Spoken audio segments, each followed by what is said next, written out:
Bienvenidos a Desobedientes, conversaciones sobre navegación, libertad, aventura y las decisiones que nos convierten en quienes somos.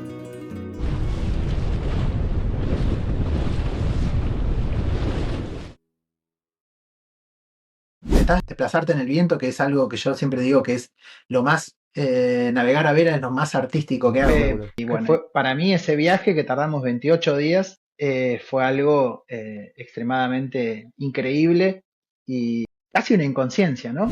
Sí, dicen que el peor instrumento que uno puede tener a bordo, la peor cosa que uno puede tener a bordo es un calendario, ¿no? Exactamente, calendario y la ansiedad, los vientos catabáticos que son los que cuando nosotros nos posicionamos al sotavento de una ladera, Sí. a determinada presión a barlovento, y como que rebalsa, entre comillas, la montaña y baja acelerado. Y de golpe podemos tener una racha, estamos con cero viento y de golpe te entran 50. Y que te agarre bien amarrado porque en ese momento cortaste línea, cortaste todo y ¡pum! Te fuiste a la playa. Para uno ya es tan cotidiano visitar determinados lugares que vas con un amigo que por ahí se emociona y se pone a llorar, o el desarrollo de estas áreas protegidas nos hacen tomar un poco más de conciencia de que son lugares tan prístinos, tan frágiles y tan increíbles. Bienvenidos y bienvenidas a este ciclo de conversaciones dentro de nuestro canal Navegando el Tupac. Hoy está conectado desde Ushuaia, en Tierra del Fuego, Argentina, Diego Quiroga, que es capitán del velero Piclalún y además es licenciado y doctor en geografía. Allí, en Ushuaia, es profesor de vela, pero también lidera y organiza expediciones por la Isla Grande de Tierra del Fuego, Península Mitre, Isla de los Estados y mucho más. Vamos de lleno con esta conversación. Bueno, Diego, bienvenido, gracias por estar acá. Tenés una carrera científica en la que basaste buena parte de tu vida. Sos doctor en geografía después de hacer la licenciatura, o sea, muchos años dedicado a eso. Y en un momento decidiste dedicarte al mar, a la navegación, era algo que desde chico te atrapó. ¿Es una nueva forma de también continuar tu carrera científica, hacerlo desde el mar ahora? No, buenas tardes, no de manera directa, y básicamente el mar o el canal o la navegación acá no es algo que haya dejado de hacer en el momento que estuve viviendo en Ushuaia. Obviamente para ir a estudiar a la universidad me fui a Bahía Blanca, estuve en la provincia de Buenos Aires allá estudiando. Cuando volví, uno de los motivos para volver a Ushuaia fue reencontrarme con esto de la navegación, que había venido unas vacaciones y un amigo me dice: "Todo el martes nos estamos yendo acá". Es todo muy espontáneo, todos los viajes siempre, los viajes claves y puntos claves en la vida siempre fueron algo como súper espontáneos y dinámicos. Me dice: "Che, en la semana que viene tengo un viaje a Cabo de Hornos, ¿querés venir? Tengo un lugar".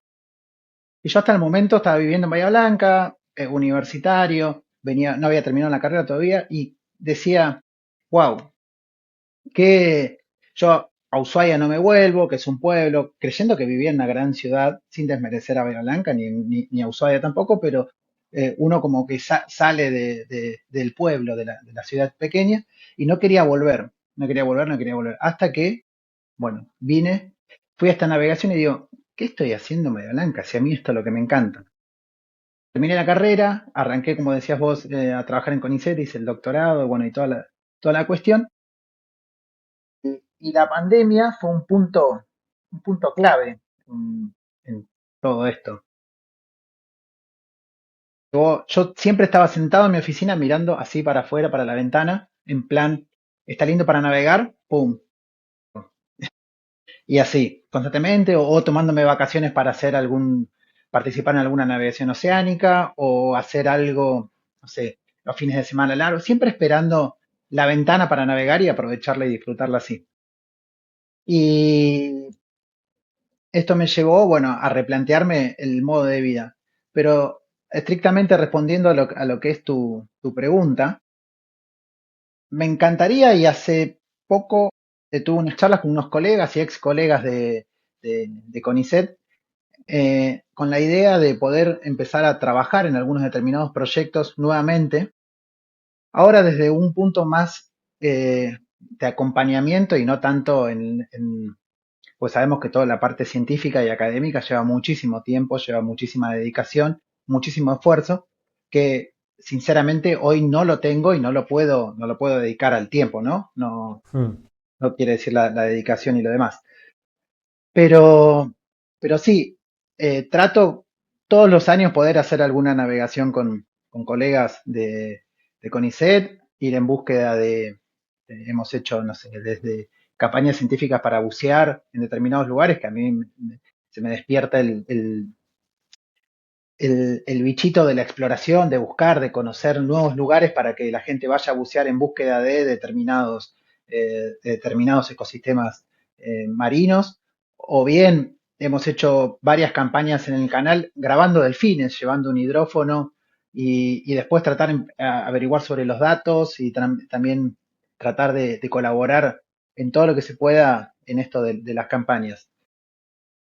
Es difícil, ahora con el tiempo yo dejé de trabajar en CONICET en el 2022, si no me equivoco, sí, 2022, y también en la universidad acá de Tierra del Fuego. Eh, es difícil, una vez que te vas del sistema, volver a ingresar, pensándolo como una cuestión, obviamente, académica guión laboral. Hmm. Sí. Por lo cual ahora, desde afuera, con los pies afuera de todo el sistema, y con las ganas de no quedarse atrasado, porque yo me especializaba en lo que es el desarrollo de cartografía y como toda la cuestión informática va evolucionando día a día y uno por ahí en el barco se enfoca más en otras cuestiones más de mantenimiento, que la informática lo empieza a dejar como obsoleto, ¿no? Ya no se empieza a ganar toda la cuestión técnica de la computadora. Pero bien, es parte de estar cerca de la ciencia cuando hago estos viajes, me gusta, me divierte y espero poder a futuro, un futuro no muy lejano, poder empezar a trabajar y colaborar en determinados proyectos en lo cual tenga una participación un poco más. Yo siempre le digo a los chicos con los que navego que yo soy su personal de apoyo. El personal de apoyo cuando vas a las campañas es quien te ayuda a tomar las muestras, a bajar el instrumental, a trabajar en determinadas cuestiones. Que yo soy el personal de apoyo de las campañas. Trato a futuro, me encantaría que seguir siendo este personal de apoyo, entre comillas, y poder participar desde la parte más estrictamente académica. Y debe ser difícil, como vos decías también, yo lo veo mismo en Manu, una vez que uno abandona el sistema científico y la carrera, retomar la actividad desde un enfoque formal, de volver a estar presente en la investigación.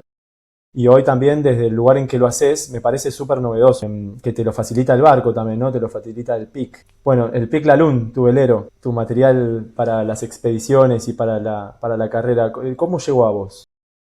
El PIC llegó de una manera muy, muy insólita, muy insólita. A los antiguos dueños del PIC, Antonio y Sonia, conocí acá en Ushuaia, compartimos ellos tuvieron 4 años acá en Ushuaia, y compartíamos mucho, pero desde el lado de la música. Sonia era una bailarina de flamenco y Antonio tocaba el cajón. Entre los dos siempre hacíamos lo que nosotros llamamos la peña, ¿viste? De juntarnos a comer y compartir con otros amigos músicos casi todos los fines de semana. Y empezamos a estar juntos, a compartir, a hablar, qué sé yo. Los 4 años desarrollamos un vínculo de amistad muy grande. Partí una navegación con ellos con otro barco que después vamos a charlar de él seguramente. Eh, Me entero con otro amigo que había venido acá a Ushuaia, Mauro Carrizo, del velero Serendipia, que está en Puerto Williams. Había venido acá a Ushuaia, habíamos ido a un asado cuando volvimos. Encima fue un asado para cuando llegó el velero Galileo, no sé si lo escuchaste hablar, la primera vez que vino el Galileo acá. Bueno, fuimos a un asado, después vino Mauro a casa, se quedó a dormir en casa, tomando un té, como dos señoras a las 3 de la mañana, el té digestivo, antes de ir a comer, irnos a dormir después de haber comido mucho asado, me dice, che, ¿te enteraste que Antonio y Sonia venden el barco? Todo esto año 2000, enero 2017. Bien, hace bastante. Y le digo, no, a ver, sí, bueno, pide tanto, al toque, si ahora busco los mensajes ahí en Facebook, Qué bueno. porque no tenía el teléfono de Sony en ese momento, busco a Sonia, y le mando un mensaje. Y así empezamos la aventura de comprar el barco. Que estaba en Puerto Montt, en Estaba tierra, en Puerto ¿verdad? En el Montt. varadero. Exactamente, exactamente. Ellos Tenía habían, bandera estaban dando la francesa. bandera francesa, la bandera que está acá arriba. Eso te iba a consultar. Muy Sí. linda. Y estaba, ellos estaban dando la vuelta al mundo y por cuestiones personales decidieron, después de, no sé si fueron 10 años aproximadamente, de estar, dijeron no navegamos más. Y el barco quedó en Puerto Montt, tuvo como 3 años más o menos ahí en Puerto Montt afuera. Y toda esta cuestión de las aduanas, de los tiempos, de los plazos límites y sacarlo y moverlo, qué sé yo, no les queda otra que ponerlo a la venta. Y para hacerla corta, cuando decido terminar de cerrar la compra, que fue más o menos marzo, arrancamos en enero, febrero titubeando un poco, buscando un poco el capital. Por suerte ahí la familia me apoyó mucho, mis padres me apoyaron mucho y me ayudaron mucho también económicamente. Imagínate que para ese entonces un becario de CONICET y docente con dedicación simple en la universidad, obviamente no tenía los fondos para comprarse un velero sin un poco de apoyo. Seguro. Y, y, y bueno, cuando llego allá a Puerto Montt, bueno, terminamos los papeles acá en principios de abril, entre una cosa y otra. Eh, me dice Antonio que le quedan, dice, el barco se tiene que ir antes del 10 de abril de Chile, porque ya no nos dan más prórroga, si no pasas a estar eh, como Ilegal. interdictado por la aduana, bueno, y toda la cuestión así. También llevaban como 4 años. Entonces, entre una cosa y otra, y bueno, vamos, empecé a buscar gente para hacer el viaje. Yo, si bien ya navegaba de niño, había hecho un par de expediciones o salidas como capitán, salidas cortas, salidas de 2 o 3 días. Ya había trabajado 2 temporadas en diferentes barcos, había estado navegando también por el mar, había ido de Punta del Este, por Mar del Plata, también por acá bastante, pero siempre desde el rol de tripulante en guión acompañante, donde la responsabilidad es cero y las decisiones son cero, ¿viste? Sí, sí, sí. Entonces, bueno, empecé a buscar gente, entre una cosa y otra, los que estaban por venir, por cuestiones de salud no podían venir, qué sé yo. Termino yendo con yo hasta ese entonces daba clases de Laser y Optimis. Termino yendo con un alumno de Laser, que nos hicimos amigos, un amigo, compañero guía de montaña, que estaba ahí estudiando, y éramos tres. Y yo decía, necesitamos ser cuatro para hacer lo que, viste, las guardias de a dos. Yo quería, como íbamos a navegar bastante tiempo sin escalas, digo, para ir lo que resulte más cómodo para todos, o hacer guardias Seguro. más cortas. Y me busco, justo estoy en el club así, miro, y había un Marce Antinianco, recién jubilado. Me acerco y le digo, che, Marce, vos que estás ahora jubilado, ¿no querés venir a navegar? Estoy, me dijo. Qué ¿Cuándo hay que bueno. estar en Puerto Montt? En 10 días. Listo, voy. Y bueno, y así armamos la tripulación. Que fue, Espectacular. que fue para mí ese viaje que tardamos 28 días, fue algo extremadamente increíble. Y hoy lo pienso mucho como casi una inconsciencia, ¿no? Porque para ese entonces, si bien tenía, como te dije, conocimientos náuticos y, y criterio, que es lo que uno trata siempre de copiar de las personas que admira y que navega, no tenía conocimientos mecánicos, no tenía conocimientos no sé, de cuestiones básicas de reparación del barco, electrónica, sabía lo Ujú. mínimo. Sí. De mecánica había hecho 2 cambios de aceite, pero eh, imagínate un Sí, barco que son estuvo todas. parado, todas cosas que ahora yo las veo y digo, uno va mucho más tranquilo, después de ya poder ser prácticamente autosuficiente, con varias cosas, también desde la mecánica y desde las reparaciones en sí, que bueno, lo veo como una inconsciencia, pero gracias a esa decisión prácticamente sin pensar o inconsciente, entre comillas, me permitió nada, poder llegar hasta acá, crecer un montón desde la náutica también y no tuve muchísima suerte. El factor suerte siempre, siempre, siempre nos acompaña a todos los navegantes porque hoy lo veo en el muelle, veo muchísima gente que llega y yo digo, wow, ¿cómo llegaste con este barco acá?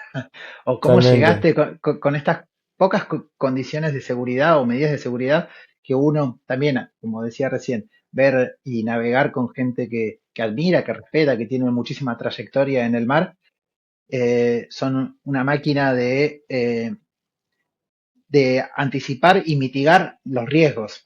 ¿Viste? Sí, es la gran tarea del capitán, ¿no? Estar un pasito adelante de todos los riesgos que pueden aparecer con criterio para juzgarlos y no significa no correrlos, sino parte de la experiencia para mí siempre es esto de tener buen criterio, buen ojo para correr los riesgos, pero con el criterio suficiente para decir cuáles correr, cuáles no y en qué momento hacerlo y de qué manera, ¿no? Tremendo lo que me contás, porque también me resuena mucho todo esto de aprender de gente que funciona como referentes también, como personas que nos han inspirado, que nos han... Y te quería preguntar por eso, o sea, ¿qué personas te han a vos también despertado todo esto, te han inspirado a hoy ser capitán de tu barco y estar navegando en una de las aguas más difíciles del mundo, haciendo expediciones, haciendo tu carrera?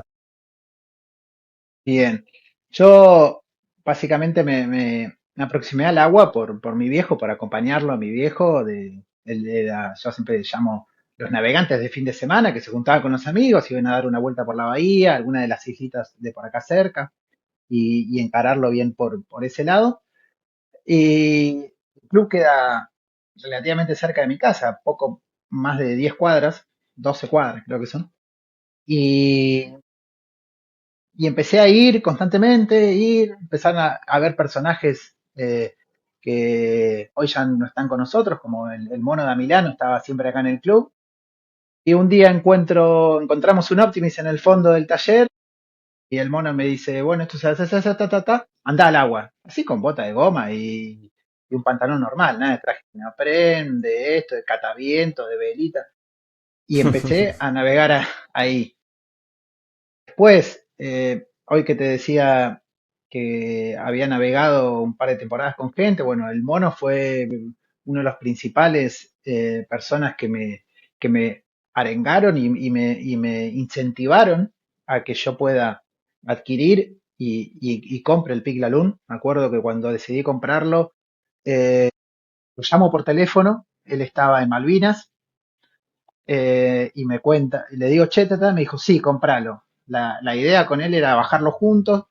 eh, Él fue hasta Uruguay, ahí, bueno, por cuestiones de salud, no se pudo venir conmigo, así que, bueno, pasé a hacer esto de buscar a la gente a mis amigos y encararlo solo. Y fui teniendo, bueno, yo inconscientemente no sabía que él me iba siguiendo el viaje, sino que él sabía, por ejemplo, en los lugares donde iba parando, porque había venido a Ushuaia, entonces se charlaba mucho en el club esto de la hermandad, a ver por dónde venía la travesía, yo me comunicaba con un par a través de InReach y nos venían tirando toda la información meteorológica y demás.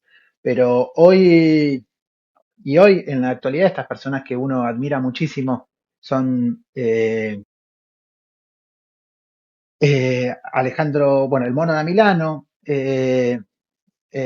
Pietrek Kuzniar, que es el capitán del velero Selma Expedition, después es un polaco que han navegado por todo el mundo, estuvieron en el Mar de Ross, son unos animales, con él tuve la suerte de compartir navegaciones Antártida y estar aprendiendo mucho de él y es también quien hoy en día, cuando hago alguna navegación, también me acompaña indirectamente con sus enseñanzas y también con sus consejos, en la posibilidad de preparar y equipar el barco. Y la otra persona también con la que admiro muchísimo, que es, y lo tengo también como un referente, es Igor Belli. Igor Belli, no sé si lo conoces, pero es una persona también, es oriundo del mar, nació en el mar, vive en el mar y en estas latitudes se conoce todo como la palma de su mano. Y es una Tremendo. de las personas a la cual uno va siempre como dice, vas a la fuente. Bueno, para mí ir a la fuente es ir a ellos, ¿no? Ir a realizarle consultas a ellos, hablar sobre determinados lugares, hasta por ejemplo, no sé, hace 3 días compré un ancla nueva para el barco y hablando entre Pietrek e Igor, y bueno, me la terminó comprando Igor al ancla porque acá en Argentina no la conseguía y bueno, él terminó haciéndome el favor y nada, él se genera esto, ¿no? Esta cuestión de este ida y vuelta de favores y ayuda para que todos Seguro. tengamos una navegación mucho más segura. En esas latitudes donde la cartografía tampoco es tan confiable, donde todo todavía está muy por explorar, esta ayuda me parece que debe ser indispensable, ¿no? Pero también debe haber algo en tu profesión previa, en tu carrera científica, que te debe dar una herramienta mayor a lo que una persona como yo o cualquier otro capitán puede tener. ¿Cómo ves eso vos? ¿Te sentís más Sí, avalado? siento por ahí que uno puede tener determinadas otras herramientas. Por ejemplo, cuando vinimos de Puerto Montt hasta acá, eh, fue sin plotter. Recién en 2017 había salido en Avionics, que obviamente no tenía nada de precisión. Antonio me dijo, tenés acá en el barco, tenés el GPS, todo. Yo confiaba, cuando voy y miro el GPS era sin mapita, ¿Te da una nada, coordenada? era la coordenada, dije, bueno, bien. ¿Y qué hice ahí? Como tenía el InReach, empecé a navegar utilizando el Garmin Explore. Y dije, bueno, voy navegando con esto, me mantengo así, y siempre en navegación diurna, no siempre, pero trataba de hacer la navegación diurna o por canales, donde medianamente me sentía seguro. Pero en respuesta a tu pregunta, sí, hoy, hoy todo lo tenemos mucho más accesible a las manos. Hoy, por ejemplo, en un montón de fondeos en fiordos, lo mismo en la zona de Cabo de Hornos, en otros lugares, uno siempre va buscando nuevos fondeos, nuevas cosas. Es como que, por ejemplo, toda la parte de lo que es fiordos que están acá en mi canal, uno siempre va buscando lugares nuevos y lo empieza a hacer a través, como decías vos, la cartografía no existe o hay muy poca o está muy poco relevamiento cartográfico. Lo hacemos a través del Google Maps o a través de la aplicación de mapas que tiene el teléfono y empezás a buscar, empezás a buscar, empezás a buscar lugares y ya empezás a desarrollar determinado criterio como por ejemplo, si veo el fondo hay menos de 2 metros, en la imagen. Hoy las imágenes Seguro. tienen una resolución submétrica. Entonces, tenés un montón. Si ves una línea constante y ves varias líneas, decís, ¿esto qué es? Y ves zoom, zoom, zoom. Es una línea de cabo de pescadores. Esta zona está muy llena de pescadores por todos lados. Y ellos son los que conocen este lugar y se meten entre las caletas y van ahí. Y empezás a hablar con uno, con el otro y te empiezan a compartir todo lo que es la información de los lugares y uno empieza a copiar a través de eso. Seguro. Pero creo que la parte académica me ha dado en un comienzo de todo esto alguna que otra herramienta que me permitía por ahí tener un poco más de, de accesibilidad a las fuentes de información indirecta que tenemos nosotros a disposición desde los teléfonos, tablets o computadores. Me imagino que sí. Me imagino lo que debe haber sido ese regreso de Puerto Montt eh, sin una herramienta como las que tenemos hoy, ¿no? Cómo ha cambiado también la náutica en los últimos 10 años a raíz de estos desarrollos tecnológicos que, como decías vos, tenemos la posibilidad de ver con el teléfono, hoy por hoy con Starlink desde prácticamente cualquier lugar del mundo, una precisión absoluta, digamos, algo impensado hace unos años. Sí, Conexión también para internet satelital dependía de satélites geoestacionarios que están en órbitas ecuatoriales o bueno, tropicales en realidad. y era prácticamente muy difícil tener conexión para bajar un parte meteorológico. Hoy todo esto se ha hecho muy distinto, ¿no? Cómo ha cambiado la navegación en los últimos años es abrumador. Sí, es muy tremendo eso porque, por ejemplo, yo siempre por ahí lo comparo con esta gran expedición, entre comillas, que hice, que fue, al menos para mí, esta de venir desde Puerto Montt.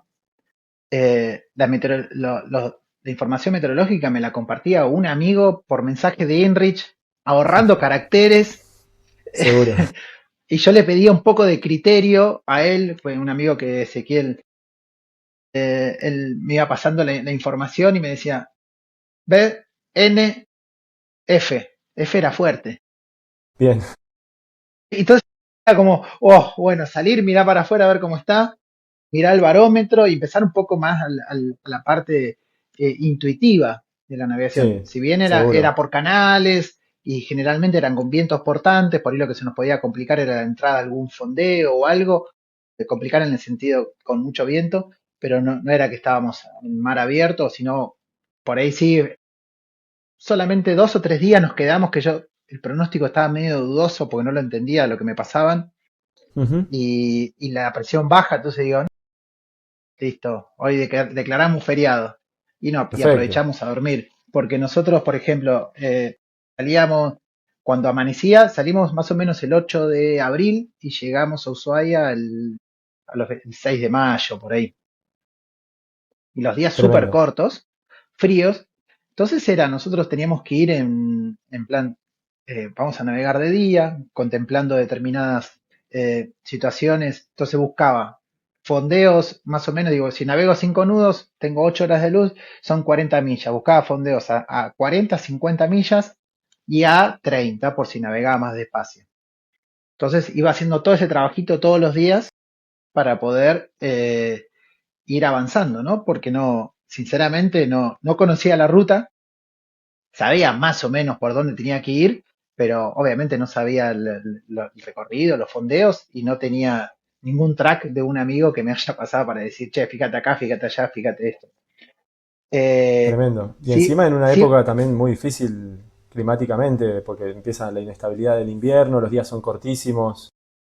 sí, empieza días muy cortos, días de poco viento, eh, pero bueno, eso nos permitía también poder avanzar lo más tranquilo posible. Es de época de mucha lluvia, todo lo que fue todo lo que fue la parte de Canal Messier, la altura de Puerto Edén, todo por aquel lado era lluvia, lluvia, lluvia. No había ropa que aguante, era todo el día lluvia, visibilidad muy poca, pero, pero bien, pudimos llegar acá. Me acuerdo que llegamos tipo, no sé, 4 de la mañana, por ahí, porque cuando estábamos entrando por el canal, dije, bueno, entremos a Pía, un poco. Pía es un fiordo muy lindo que hay acá, relativamente acá cerca, y pudimos ver el glaciar, estuvimos ahí, hicimos un brindis ya de haber Wow, prácticamente llegado. espectacular. No, estuvo increíble. Y después se me hizo de noche, al toque se hizo de noche, un frío, y digo, bueno, ¿qué hacemos? No voy a entrar al fondeo de noche. Teníamos una linterna que parecía en una vela. Hasta Dije, las bueno, linternas mantengámonos mejoraron. fuerte y al medio, ¿viste? Mantengamos por el canal, sin el plotter, y empezamos eh, a hacer toda esta cuestión así de ir navegando a través en el medio del canal, y llegamos acá, como decía, a las 3 de la mañana, 4. Bueno, la verdad que todo lo que venís compartiéndome me abre un montón de aristas por las que me encantaría profundizar y preguntarte, pero en principio, digo, te criaste en Ushuaia y toda esta vida náutica alrededor de Ushuaia. ¿Tuviste esta experiencia también de venir desde Puerto Montt, que con todos estos pormenores de la época en la que lo hiciste y del estado de arte de la tecnología con la que contábamos, hace que de repente sea una expedición tan particular que es difícil de replicar hoy, porque ya todas las expediciones que uno hace hoy parten desde un nivel tecnológico mayor que no le quita un poco de gracia a las cosas? Yo creo que sí porque, por ejemplo, yo tuve la suerte de ir varias veces a Cabo de Hornos y uno te dice, oh, Cabo de Hornos y no sé qué, y las tormentas. Y vos decís, sí, sí, sí, las tormentas. Las tormentas las veo desde el fondeo. con las veo Seguro, bien amarrado a un muelle. Uno seguro. ya no trata, obviamente que de vez en cuando te toca eh, recibir algo, pero uno trata mucho de navegar esto eh, eh, en las ventanas meteorológicas, cuando tiene la posibilidad. Y pasa esto que le pierde un poco como que es la esencia, no es para hacerme no antes era mucho mejor que ahora, ni mucho menos, y no entrar en esa cuestión No, seguro. filosófica, pero sí como que era un poco más natural o más que uno desarrollaba otros sentidos. Está buenísimo esto de Starlink a bordo, es algo que uno lo usa constantemente, pero me ha pasado un ejemplo. Estar mirando un glaciar muy lindo y automáticamente subís una historia a Instagram y un amigo estando adentro me pone me gusta Sí, sí, sí, sí, sí. y me manda un mensaje, me contesta y me dice, ¿esto es ahora? Yo, por favor, salí a mirarlo. No, es que hace frío. Es tremendo, pasan esas cosas que es tremendo, como que rompe un poquito la mística. Y Sí, también lo otro, que estás navegando y por ahí, uy, me llamó, no sé, la persona que me cuida el perro, la vecina o el vecino que me está cuidando el perro. Uy, no, el perro se embarró y ensució el sillón y pasa a ser un problema de la casa, claro, tan superficial, una cuestión doméstica, así, o ensuciar el piso o el perro orinó adentro de la casa. Pasa a ser, se te traslada allá y rompes como decir, no sé, sí, en el medio del Atlántico, sabiendo que el perro meó al lado de la heladera. sí, sí, sí, sí. Yo siento que le quitó mucha gracia a nuestra actividad. Pero bueno, uno siempre tiene el botón de Pero, sí, apagado a pero mano, ¿no?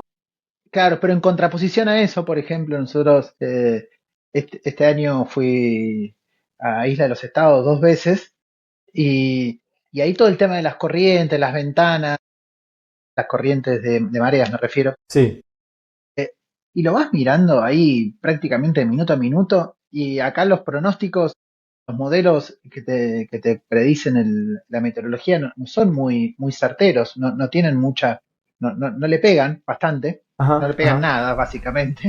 Mira, Uno empieza a mirarlo así prácticamente de manera, el minuto a minuto, decir, ok, tengo una ventana de tantas horas, listo. Aprovecho a hacer un tirón de tantas millas porque navego a tal velocidad. Y eso hace no mucho, vamos a decir, yo tengo Starlink hace a bordo desde 2023, en 2022, yo descargaba un pronóstico y después por InReach me pasaban algo y más lo que descargaba de ahí iba teniendo como una idea. O cuando conectaba a través del Seagrip o del UGRIP que conectaba el satelital para descargar la información y tener algo, una idea de algo. Hoy un amigo hace un tiempo dijo, hoy con Navionics, Starlink y enrollador, navega cualquiera. seguro. Vos mencionabas recién que los modelos no son confiables en esas latitudes. Eso, ¿por qué pensás que ese es por el comportamiento caótico que se da dentro del canal o te referís también afuera del canal, en el Drake o en el estrecho de Lemer mismo? Y en todo Yo, caso, perdón, ¿no son confiables en un intervalo de tiempo corto, mediano, largo o en ningún intervalo de tiempo? yo creo que no son confiables. Eso que por ahí estoy suscripto a un par de aplicaciones pagando el arancel correspondiente, diciendo esto me va Lógico. a tirar un mejor. Y no son confiables en el sentido, dentro del canal o toda la zona del canal y la parte ya saliendo al Atlántico, tiene unos comportamientos muy dinámicos a través de todas las bajas presiones que pasan a la altura de Cabo de Horno, Sí, el pasaje de Drake, y al norte de la isla, o en el norte de la isla, centro norte de la isla, o por ejemplo, el modelo te tira que no va a haber viento en el canal, pero vos mirás Cabo de Hornos, tenés 40 nudos, y en lo que es en la zona del lago Faniano, que es más o menos el lago que está a la mitad de la isla, te muestra 40 nudos. y en el canal te tira que va a haber 10. No, es imposible, Claro, es imposible. Yo creo que todo eso es por una falta de corroboración de los datos, que son los datos que con que chequeo de realimentan los campo modelos. que alimentan los modelos, que son los que permiten ir ajustándolo, eh, porque el modelo es un algoritmo matemático que te Sí, sí, conjuga diferentes tipos de información y te da el resultado que tenemos ahí plasmado en la aplicación, que lo vemos tan bonito de diferentes colores y toda la cuestión. sí, sí, sí, sí. Pero yo creo que ya va cambiando día a día acá los modelos. ¿Por qué? Porque nosotros estamos muy próximos al cinturón de bajas circumpolares, que son de los 60 grados de latitud. Eso, una baja se desplaza 1 grado al norte y ya te cambió todo el modelo. Claro, sí, sí, sí. Yo creo que ya con más de 2 días, uno puede ir, yo generalmente cuando miro el pronóstico voy viendo, veo la provincia en general y voy viendo, a ver cómo está, voy mirando, a ver si en la zona del Pacífico, toda la zona de las islas que están al lado de Chile, bien contra el Pacífico, va a haber viento, Cabo de Hornos va a haber viento, y más o menos ir estipulando e ir infiriendo qué es lo que vamos a tener. Después, por ejemplo, nosotros nunca, o eh, la mayor cantidad de las veces, para no decir nunca, miramos el viento, sino miramos la racha. Seguro, Tenemos nuestro modelo configurado en racha, porque sabemos que la racha va a ser el constante. seguro. Si te dice que va a haber 15, por decir, con racha de 35, vamos a tener 30. Es así eso, Seguro. que no le pega. Y probamos varios modelos, por ejemplo, la aplicación está Windy, probamos con todos los modelos, y según la época del año, alguno le pega un poquito más, alguno le pega un poquito menos. No, personal, lo que miro en líneas generales es la tendencia. Claro. Cómo se Bien, mueven los centros de baja, que encima en esas latitudes siempre son muy pronunciados, y claro. poder tratar de entender e interpretar eso de manera dinámica con la geografía del lugar, porque también en el canal lo que pasa y en las caletas, cómo hace un canal para el viento de repente con determinada dirección y la orientación de Sí, la caleta, que son sí, fenómenos dinámicos muy locales que los modelos nunca van a poder predecir tampoco. sí, y además tenés diferentes vientos que son los vientos catabáticos que son los que cuando nosotros nos posicionamos al sotavento de una ladera, Sí, está determinada presión a barlovento, y como que rebalsa, entre comillas, la montaña y baja acelerado, y de golpe podemos tener una racha, estamos con 0 viento o 10 nudos, pues estamos a sotavento protegido, y de golpe te entran 50. Te entra un sifonazo así, 40 segundos, no llega al minuto de 50 nudos. sí, sí, sí. Y que te agarre bien amarrado porque en ese momento cortaste línea, cortaste todo y ¡pum! Te fuiste a la playa. Tremendo. Eso es común acá y eso es algo que, por ejemplo, nos hace estar navegando bastante atento. Esto nos lleva a cómo es la manera de fondear en esta latitud. Todos sabemos que hay determinadas reglas de fondeo, que tirás 3 o 5 veces la profundidad, o sea, de acuerdo al grosor de tu cadena, el espacio de borneo y toda la cuestión. Yo, por ejemplo, en Bahía Aguirre, que es una bahía que está en Península Mitre, es un lugar donde hemos tenido muchísimo viento muchas veces. El barco cala 1,60 m, yo fondeo en 4 metros, 5 metros y tiro 100 metros de cadena. En Piclalún, hoy a bordo, tengo 100 metros de cadena de 10 milímetros con un ancla de 25 kilos. Y me Y, quiero ir a dormir y y quiero sí, dormir, ¿viste? totalmente. Es así. Por ejemplo, yo recién te contaba bueno, ahora compré un ancla nueva para el PIC 2, compré una ancla nueva, porque también tiene una de 30 kilos. Este verano en Harberton, pensé Harberton, estuvimos fondeados, ahí tirados más o menos en 10 metros, 110 metros de cadena y garreamos 4 veces la misma noche. Nosotros tardábamos, lo que yo tardaba, estaba echado ahí donde está la mesa, ahí en el salón, con Alejo, con un amigo con el que navegamos mucho. Tardábamos en prender el motor, ponernos los salvavidas y estar cada cual en su posición. Él iba al ancla y yo me quedaba en el motor. 1 minuto 30 más. Yo miraba en el plotter, rastreaba en el plotter y tenía en ese minuto 30 150 metros de arriba. Así. Y decir, por favor, obviamente, uno empieza a pensar, por favor, que arranque el motor, que ande todo bien, que no tenga ningún problema, que no, esto, que Sí, no. sí, sí, sí. Y y todo esto, nada, si uno por ahí no está acostumbrado a ver los pronósticos, está bien, te agarra en un fondeo protegido, si te agarra desprevenido, terminas en la playa, como ha pasado acá en Seguro. determinadas cuestiones, en determinados Seguro, barcos. sí.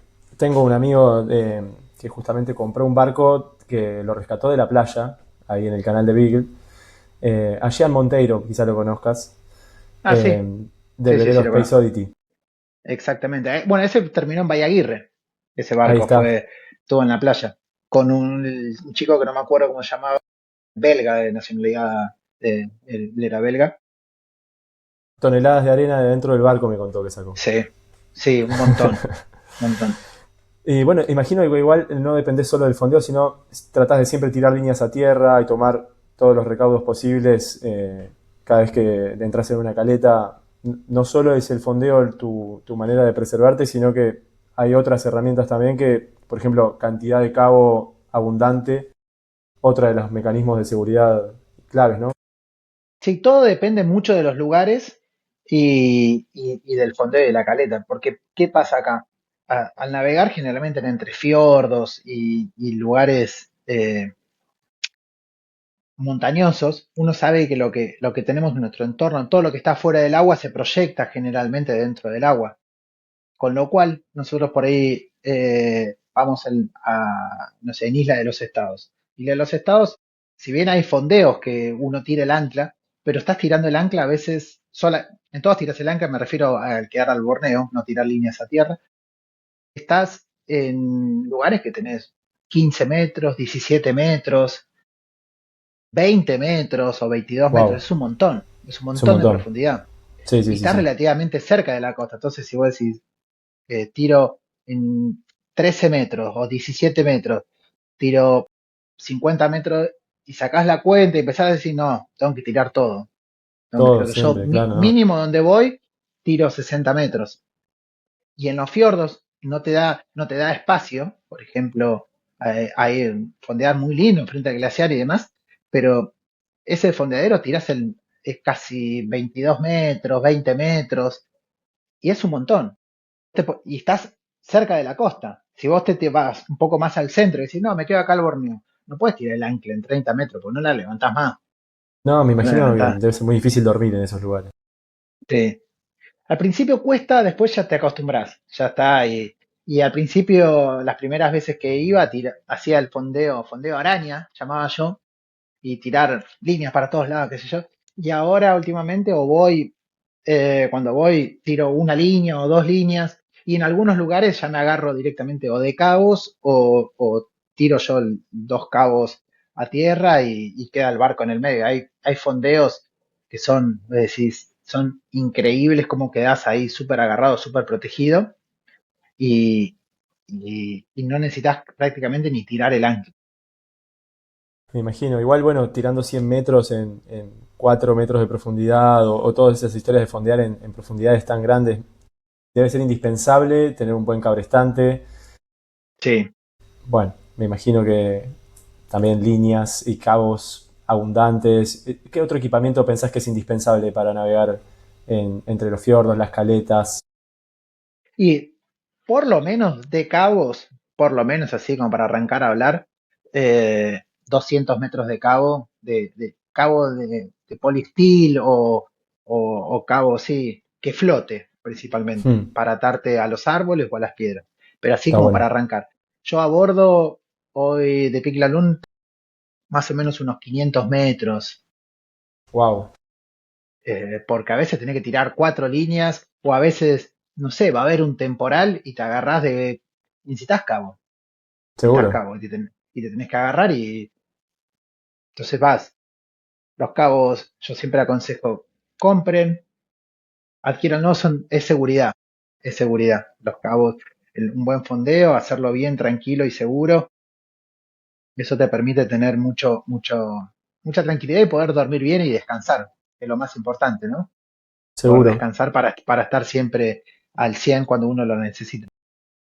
¿Qué otro equipamiento también más allá del equipamiento como para fondeo y para amarrarte? Por ejemplo, timón de viento, algo No, más que se te timón, ocurra indispensable o...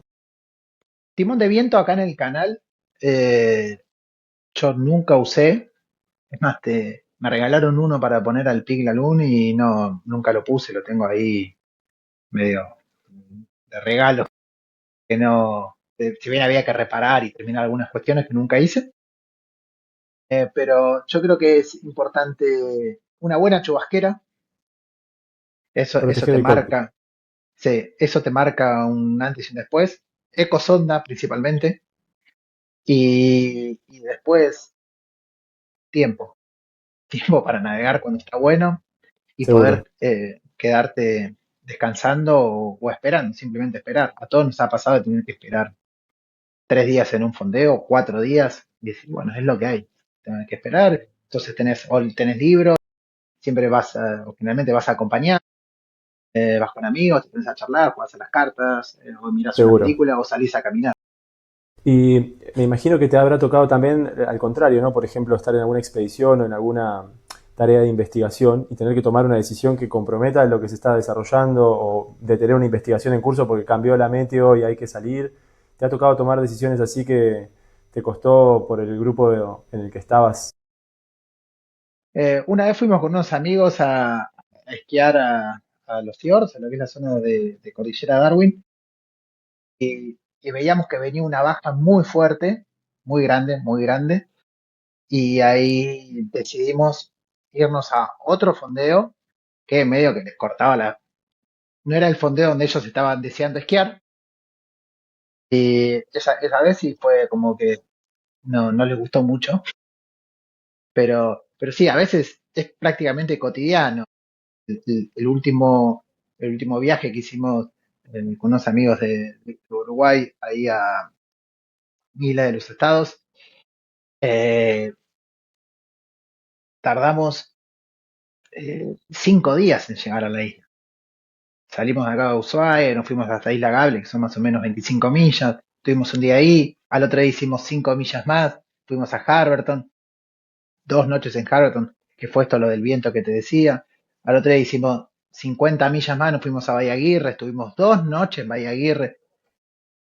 Y mis amigos me miraban y me decían, che, ¿y vamos a ir o no vamos a ir?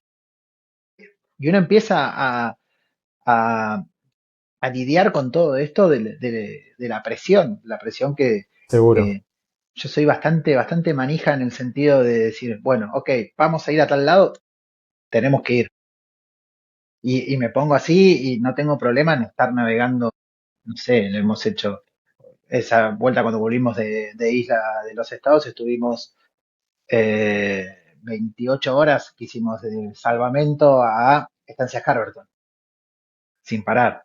Y ahí íbamos con Alejo y con los chicos que podían venir y acompañar en la guardia, estábamos así haciéndolo en plan turnándonos o haciendo guardias, pero mi objetivo es tratar de cumplirlo. Por suerte, todas estas veces nunca pude no completar una travesía o algo. Sí, un plan. Siempre hemos estado, no sé, nuestro plan es, vamos a darle la vuelta a la isla de los Estados en 12 días. Es como decir, si tengo muchísima suerte, voy a tener una ventana de 5 días y le voy a poder dar la vuelta. Claro. Bueno, para muchísima suerte.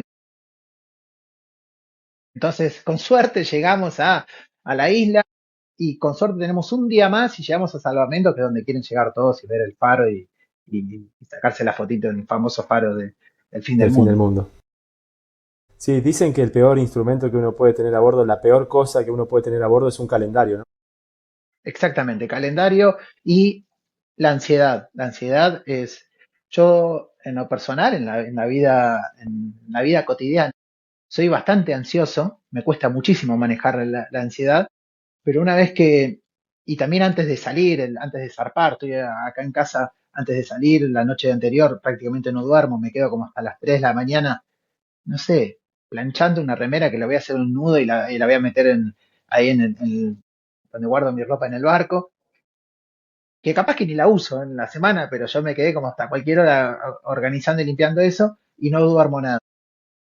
Pero una vez que ya suelto ya estamos en navegación, estamos en movimiento, ahí el Diego ansioso se quedó en el muelle y empieza a estar mucho más tranquilo por esto que te decía. La ansiedad creo yo que es algo que nos puede llegar a jugar una mala pasada arriba del barco. Seguro. Nos va a hacer asumir muchísimos riesgos o asumir Calcularlos mal. malos cálculos y decir, no, bueno, ok, tengo que llegar porque pierden el vuelo. Los chicos se tienen que ir.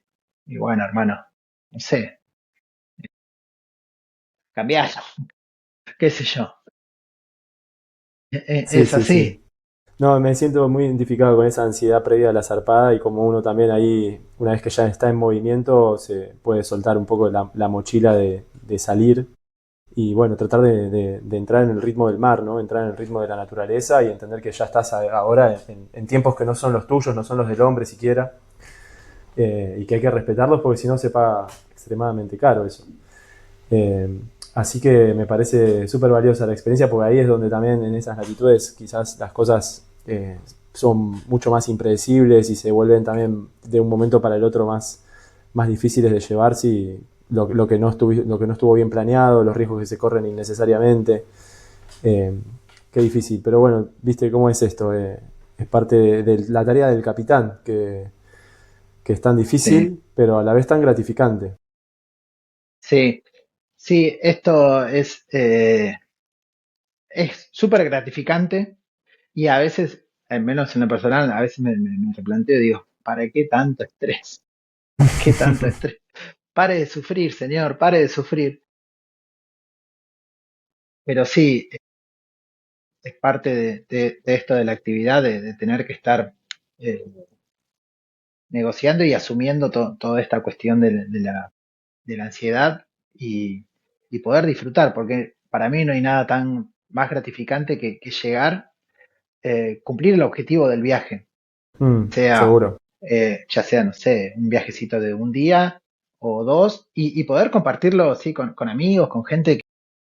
Yo he ido con amigos a determinados lugares y, y últimamente me pasaba que por ahí para uno ya es tan cotidiano visitar determinados lugares que vas con un amigo que por ahí se emociona y se pone a llorar en determinado lugar o, por ejemplo, el año pasado navegué con otro amigo, con un músico, con Nicolás, que recorrimos todo el canal, prácticamente de punto a punto, estuvimos 20 y pico de días, hicimos Península Mitre, después nos fuimos para el lado de los fiordos, y él buscando toda la parte de la composición de la música y cuál es la música del Beagle, y todo esto que genera.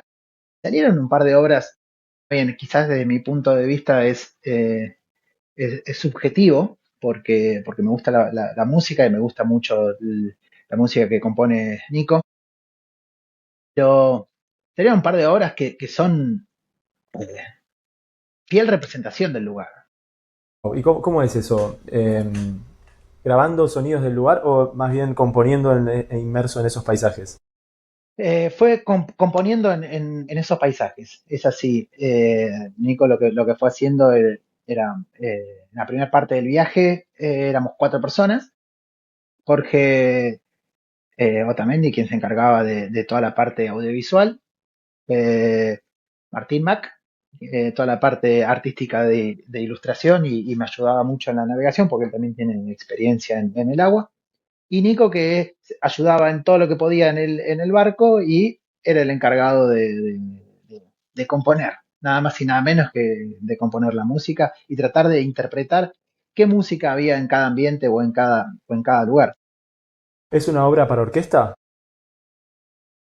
Algunas cosas entiendo que las hizo para orquesta, está en proceso de edición, está en proceso Ahí de va. trabajo, todo esto. Hay algunas obras que, según lo que él compuso, es para pianos. Eh,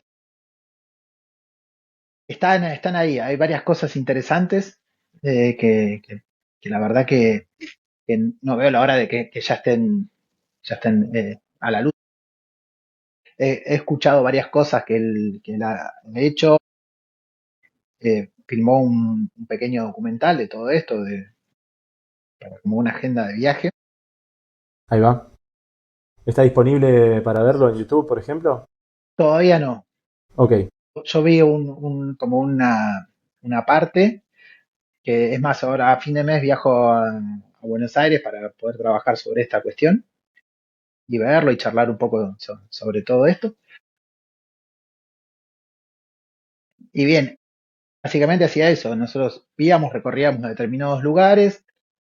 Nico se bajaba a caminar, recorría un poco también ahí tratando de conectar o a encontrarse él en el lugar y captar a ver qué era lo que generaba. Parece todo medio volado, medio hippie, entre comillas, Abstracto. Mm. abstracto. Y es algo porque es algo que uno dice, por ahí la música clásica, ¿cómo se imaginaba, no sé, Mozart, cómo componía? ¿Qué componía? ¿Sentado en su casa, mirando una biblioteca? No, bueno, ¿qué era el leitmotiv de esa música? ¿Cómo se generaba? Y bueno, y Nico a través de esto tuvo varias experiencias, estuvo recorriendo cosas en el Ártico, estuvo recorriendo eh, Antártida también, estuvo en la Puna, entonces haciendo ahí determinadas cuestiones que fueron en búsqueda de ahí de, de qué se despertaba para la composición. Muy interesante, sí, sigo el trabajo de Nicolás Orindo. De hecho, tuve la oportunidad de verlo también en vivo con Octaphonic en su momento. Eh, y bueno, la verdad que un músico que da ganas de ver a ver qué salió de ahí porque es muy lindo lo que hace. A mí me gusta mucho su obra. Y me imagino también de lo que te he escuchado a vos comentar, de que las expediciones que haces no te interesa que sean meramente contemplativas o turísticas, que de alguna forma también tan pasivas no tienen el espíritu de lo que a vos te llama y te gusta hacer. Cómo también entrelazás el arte y el propósito en la náutica. Me parece que tiene algo también valioso y algo re interesante que no abunda, ¿viste? Como que el tipo de turismo que constantemente se nos propone es este mismo que en algún momento mencionabas, el de llegar a un lugar y llenarse de fotos, a selfies y subirlas cuanto antes a Exacto. las redes. Y de repente alguna búsqueda creativa, una búsqueda artística en estos lugares, inmerso en estos ambientes, debe tener algo mucho más lindo. Sí, yo creo que es como el plus, ¿no? A mí me gusta hacer expediciones con amigos, con buzos, con científicos, con escaladores. Y, y cuando el viaje, a todos nos gusta sacarnos la fotito, pero cuando el viaje es algo más allá de lo turístico, sin desmerecer el turismo, para mí pasa para otro lado, pasa un juego. De chico crecí en el club y de chico ayudaba, por ejemplo, o acompañaba, ¿no? a los barcos que se creaban, que se preparaban, no creaban, que se preparaban para expediciones científicas. Y de niño mi cabeza decía, para navegar por acá necesito ser biólogo marino. Por eso me Ujú. fui a estudiar una carrera que no prosperó y terminé estudiando otra. Y hoy en día soy yo quien realiza estas expediciones.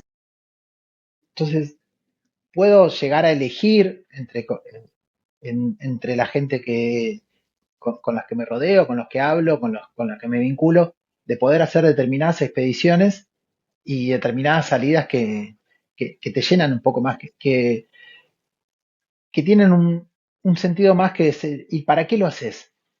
¿Y para qué vas? ¿Y para qué vamos? a determinado lugar y para buscar la música del fiordo, a ver qué es lo que hay, qué es lo que se genera. Y uno se conecta desde otro lado con las personas que tiene a bordo y eso para mí me encanta, está buenísimo.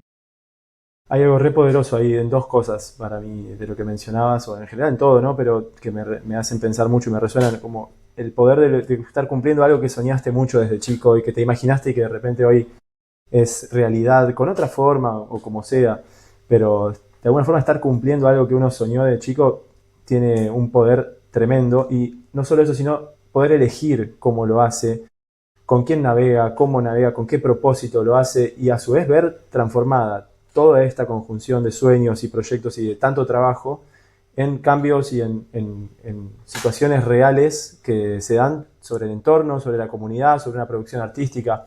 Yo estaba leyendo también que en el 2022 hicieron una expedición por Península Mitre, la delgada línea azul. Fue justo en el momento en el que Sí, se estaba a punto de declarar, o estaba el proyecto de ley de declararse reserva, lugar protegido, área natural protegida.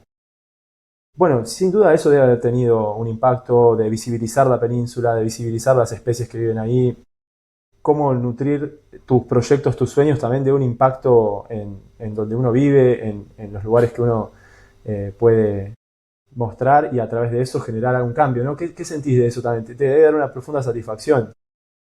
sí, justo esa expedición el año 2022 fue mi primer, fue, ¿cómo decirlo? Fue donde arranqué a hacer esta etapa de no científico, no académico, no científico, sino no la parte académica, abocarme 100% a esto y poder navegar y hacer esto lo que uno tanto le apasiona y tanto soñó de chico con ser un explorador, por ponerle un título poético.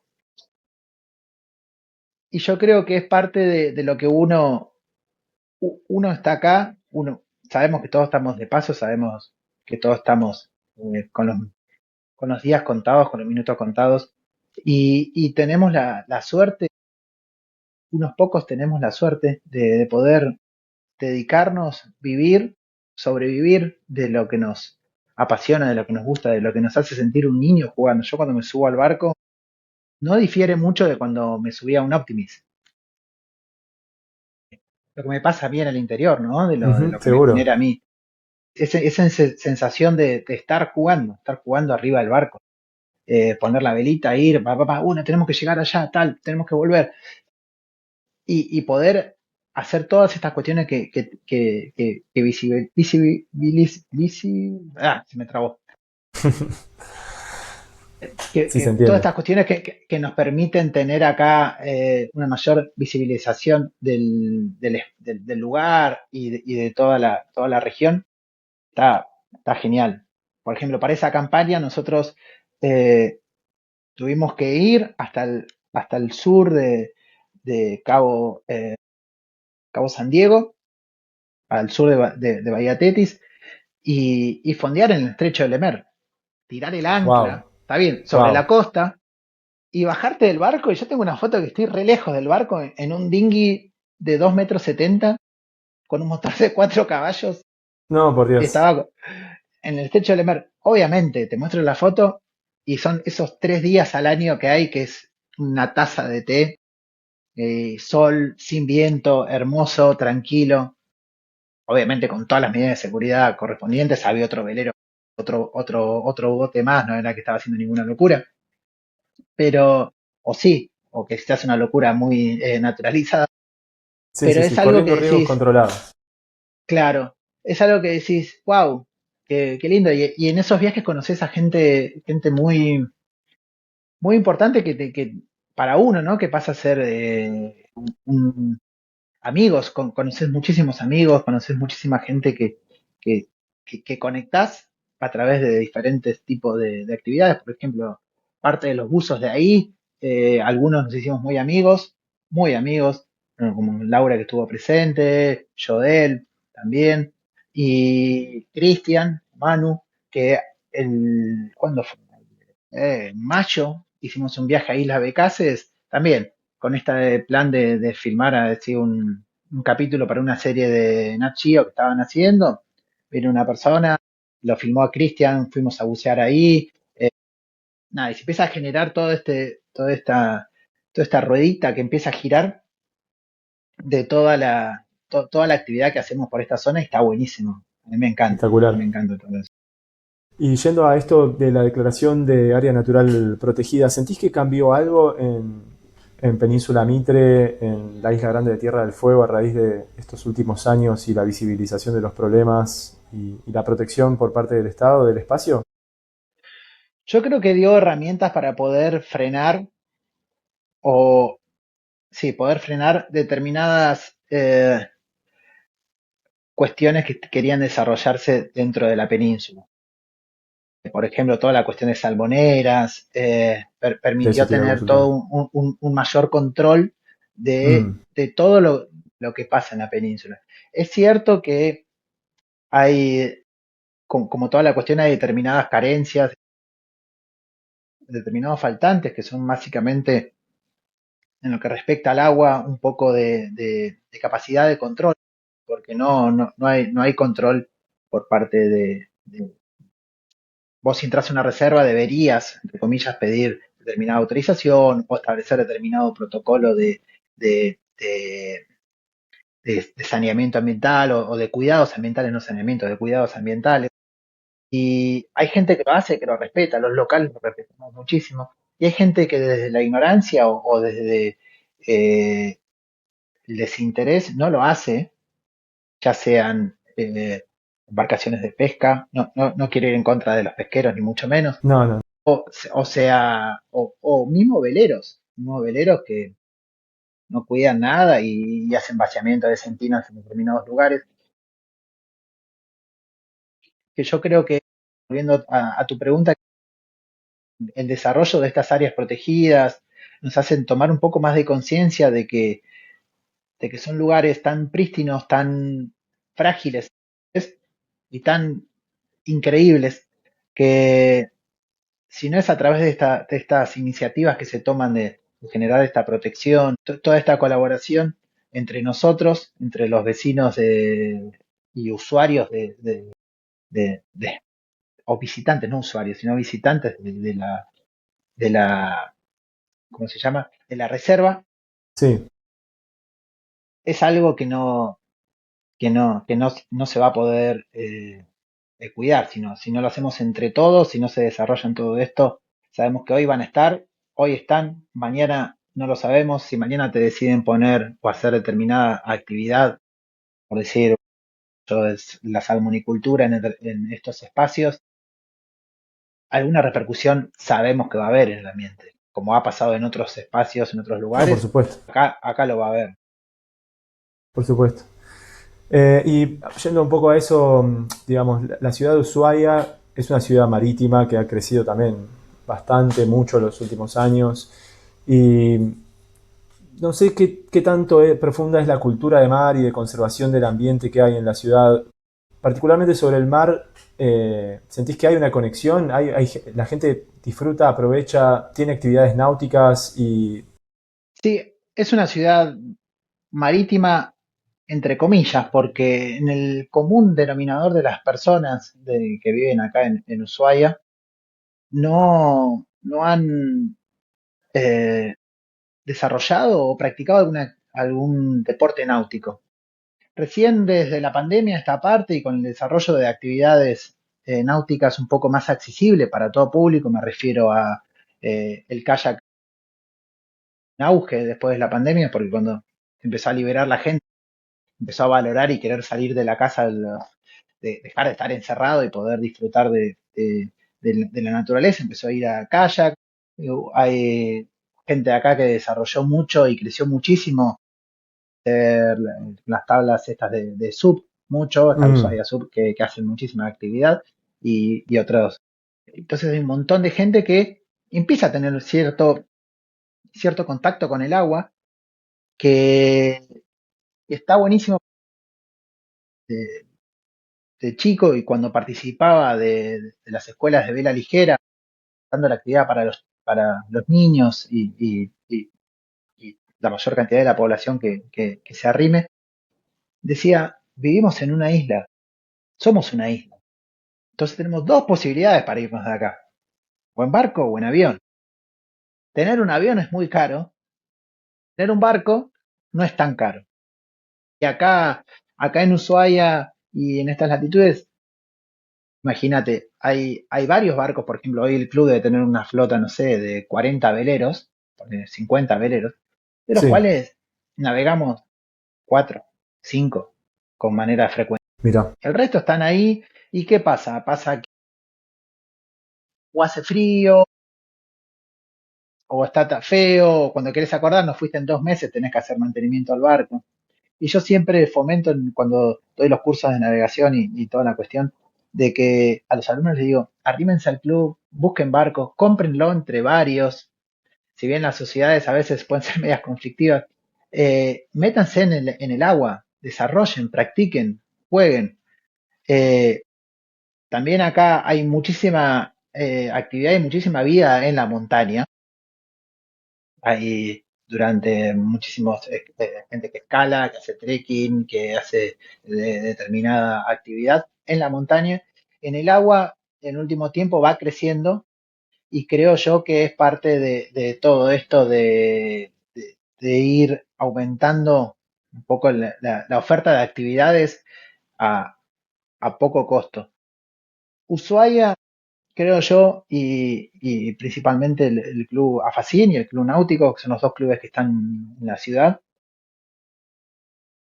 creo que es la única ciudad en la cual no hay que tener mucho dinero para formar parte o para practicar esta actividad. Los clubes tienen embarcaciones en alquiler a un costo súper accesible. Las cuotas mensuales del club, por ejemplo, en Afacín están alrededor de 25.000 pesos, en el Náutico creo que lo mismo. El grupo familiar. mira vos.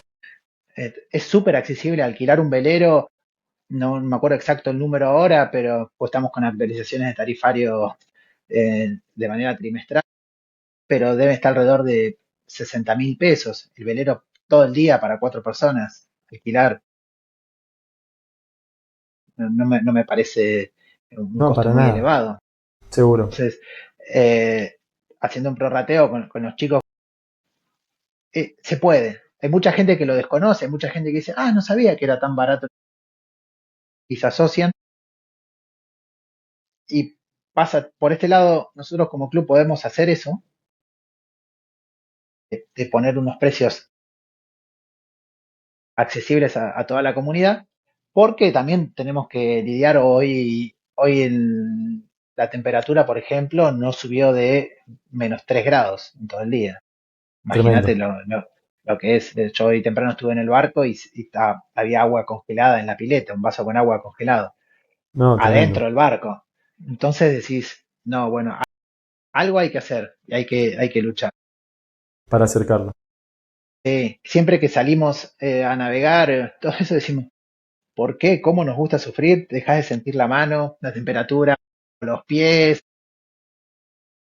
o te agarras un resfrío, simplemente.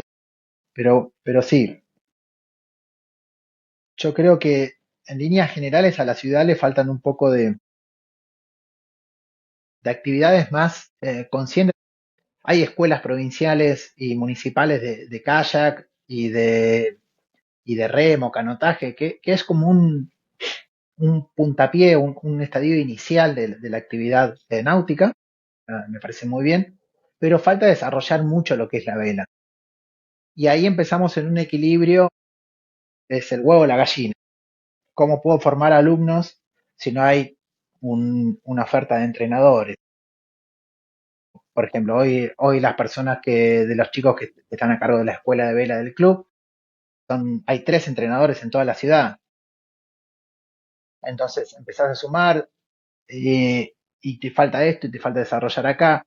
Y como bien sabes, aprender a navegar no es difícil, pero enseñar a aprender a navegar es difícil porque requiere tener mucho conocimiento previo, requiere tener mucha cuestión que no es mecánica, como es una actividad de canotaje, que te pueden explicar una técnica y es un deporte más bien mecánico. Me pueden corregir aquellos que sepan bien de la actividad. En cambio, la vela tenés que desarrollar mucha intuición, mucha percepción. Hay cosas que a mí me cuestan explicar, que no sé cómo transmitirla. La percepción de navegar en contra del viento o navegar en ceñida. Hay muchas Ujú. cuestiones de sensibilidad que lo podés explicar de mil maneras, pero es todo sensitivo, es todo sensorial, quiero decir. Es algo que nos agarra a nosotros. Y es difícil encontrar una persona que pueda transmitir eso. Hoy nos Sí, pasa eso. sin Nosotros en el duda. club, en las últimas temporadas, hemos traído gente formada que venga desde Buenos Aires para que podamos poder hacer, en el transcurso de los años, formar a los instructores locales de manera Mirá, esta indirecta, porque no nos quedaba otra. Nosotros queríamos arrancar con la escuela de verano del Club AFACIN y no teníamos profes. Entonces trajimos profesores de Buenos Aires que sí o sí tenían que estar con profes de acá y empezaron a trabajar de manera articulada, hicieron cursos de navegación, hicieron determinadas capacitaciones y ahí con el carro andando se van acomodando los tomates, los melones o lo que querramos poner en la carga, pero así se va formando un poco la escuela y las actividades de acá. sí, me imagino, porque bueno, encima tiene la característica de ser contra un poco contra el viento y marea, ¿no? Es un ambiente bastante hostil para la náutica, que a la vez debe ser el encanto. Eh, pero sí, la vela tiene eso que vos decías, que es necesario que los instructores de alguna forma puedan tener la sensibilidad para enseñarla. Yo también al aprender con gente que de repente no fue tan sensible conmigo y fue bastante una experiencia de esos capitanes, viste, formados, vieja escuela, orzá, derivá, los gritos, cagándote a pedos. Eh, ¡Allá! sí, sí, Sí, sí. Bueno, todos esos paradigmas antiguos de alguna forma ya no tienen cabida en la sociedad de hoy, en los jóvenes de hoy. Me parece que la vela hoy también necesita personas con el tacto para enseñar las cosas de otra manera, que también enseñe el respeto por el mar, el respeto por la naturaleza. Y no debe ser fácil, no debe ser fácil porque no abundan estas personas. Y bueno, es difícil también en el mundo en que vivimos, en el que también todos estamos a veces tan metidos en nosotros, en la tecnología que nos atomiza, nos aleja uno del otro. Y ahí en el mar, o sea, celular está de lado, está fuera, no tiene lugar. sí. Sobre todo en las prácticas de vela ligera, es muy difícil, pero al mismo tiempo es parte de lo más rico que le podés ofrecer hoy a una criatura, a una persona joven. El meterse en la naturaleza y tener ese tipo de experiencias que también son las que después hacen que sean personas que quieran cuidar del ambiente, ¿no? Sí, Así que vos sos presidente de la FACIN, ¿verdad? exactamente. Como 5 años. Este va a ser el sexto año que estoy presidente del club. La Facín, el club, fue mi casa, es mi casa. Yo me crié ahí, Sí, aprendí ahí a navegar. Cuando volví en el año 2011 a vivir acá a Ushuaia, obviamente me acerqué al club de toda mi vida, empecé a participar, pregunto qué pasa con la escuela de vela. ¿Cómo que no hay escuela de vela? No hay instructores. Dije, bueno, dale, arrancamos.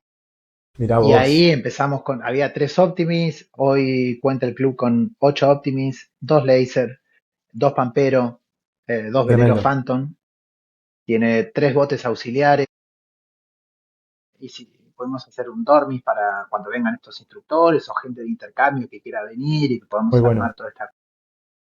Y sí, fomentando esto de que se genere, nada, de mover la rueda y poder desarrollar esto que es una isla, ¿no? Y vivimos acá y tenemos que navegar y el navegar tiene que ser parte de todo esto.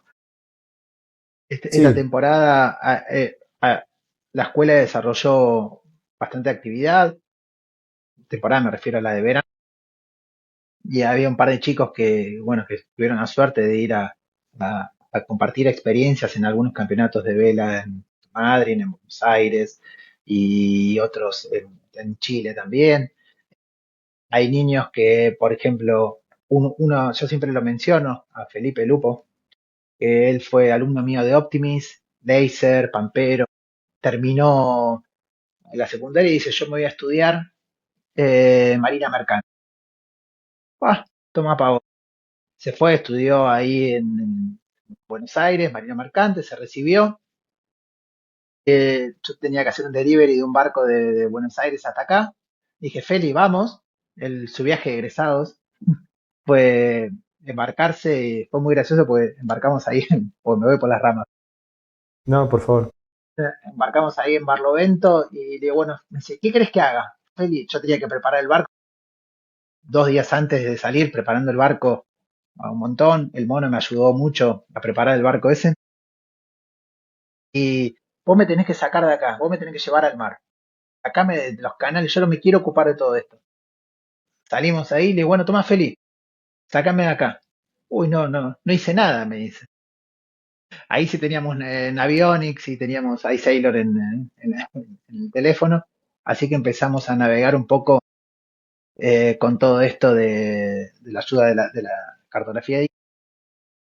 Pero bueno, Feli terminó de eso y ahora me lo puse ayer o antes de ayer, que se acaba de bajar de un buque de pesca, navegó por todo el mundo, hizo ya 3 temporadas antárticas como segundo oficial de un buque, ahora creo que está como primer oficial de un buque de pesca de altura de acá, y ya está metido en todo el mundillo de la náutica de buques, Ujú.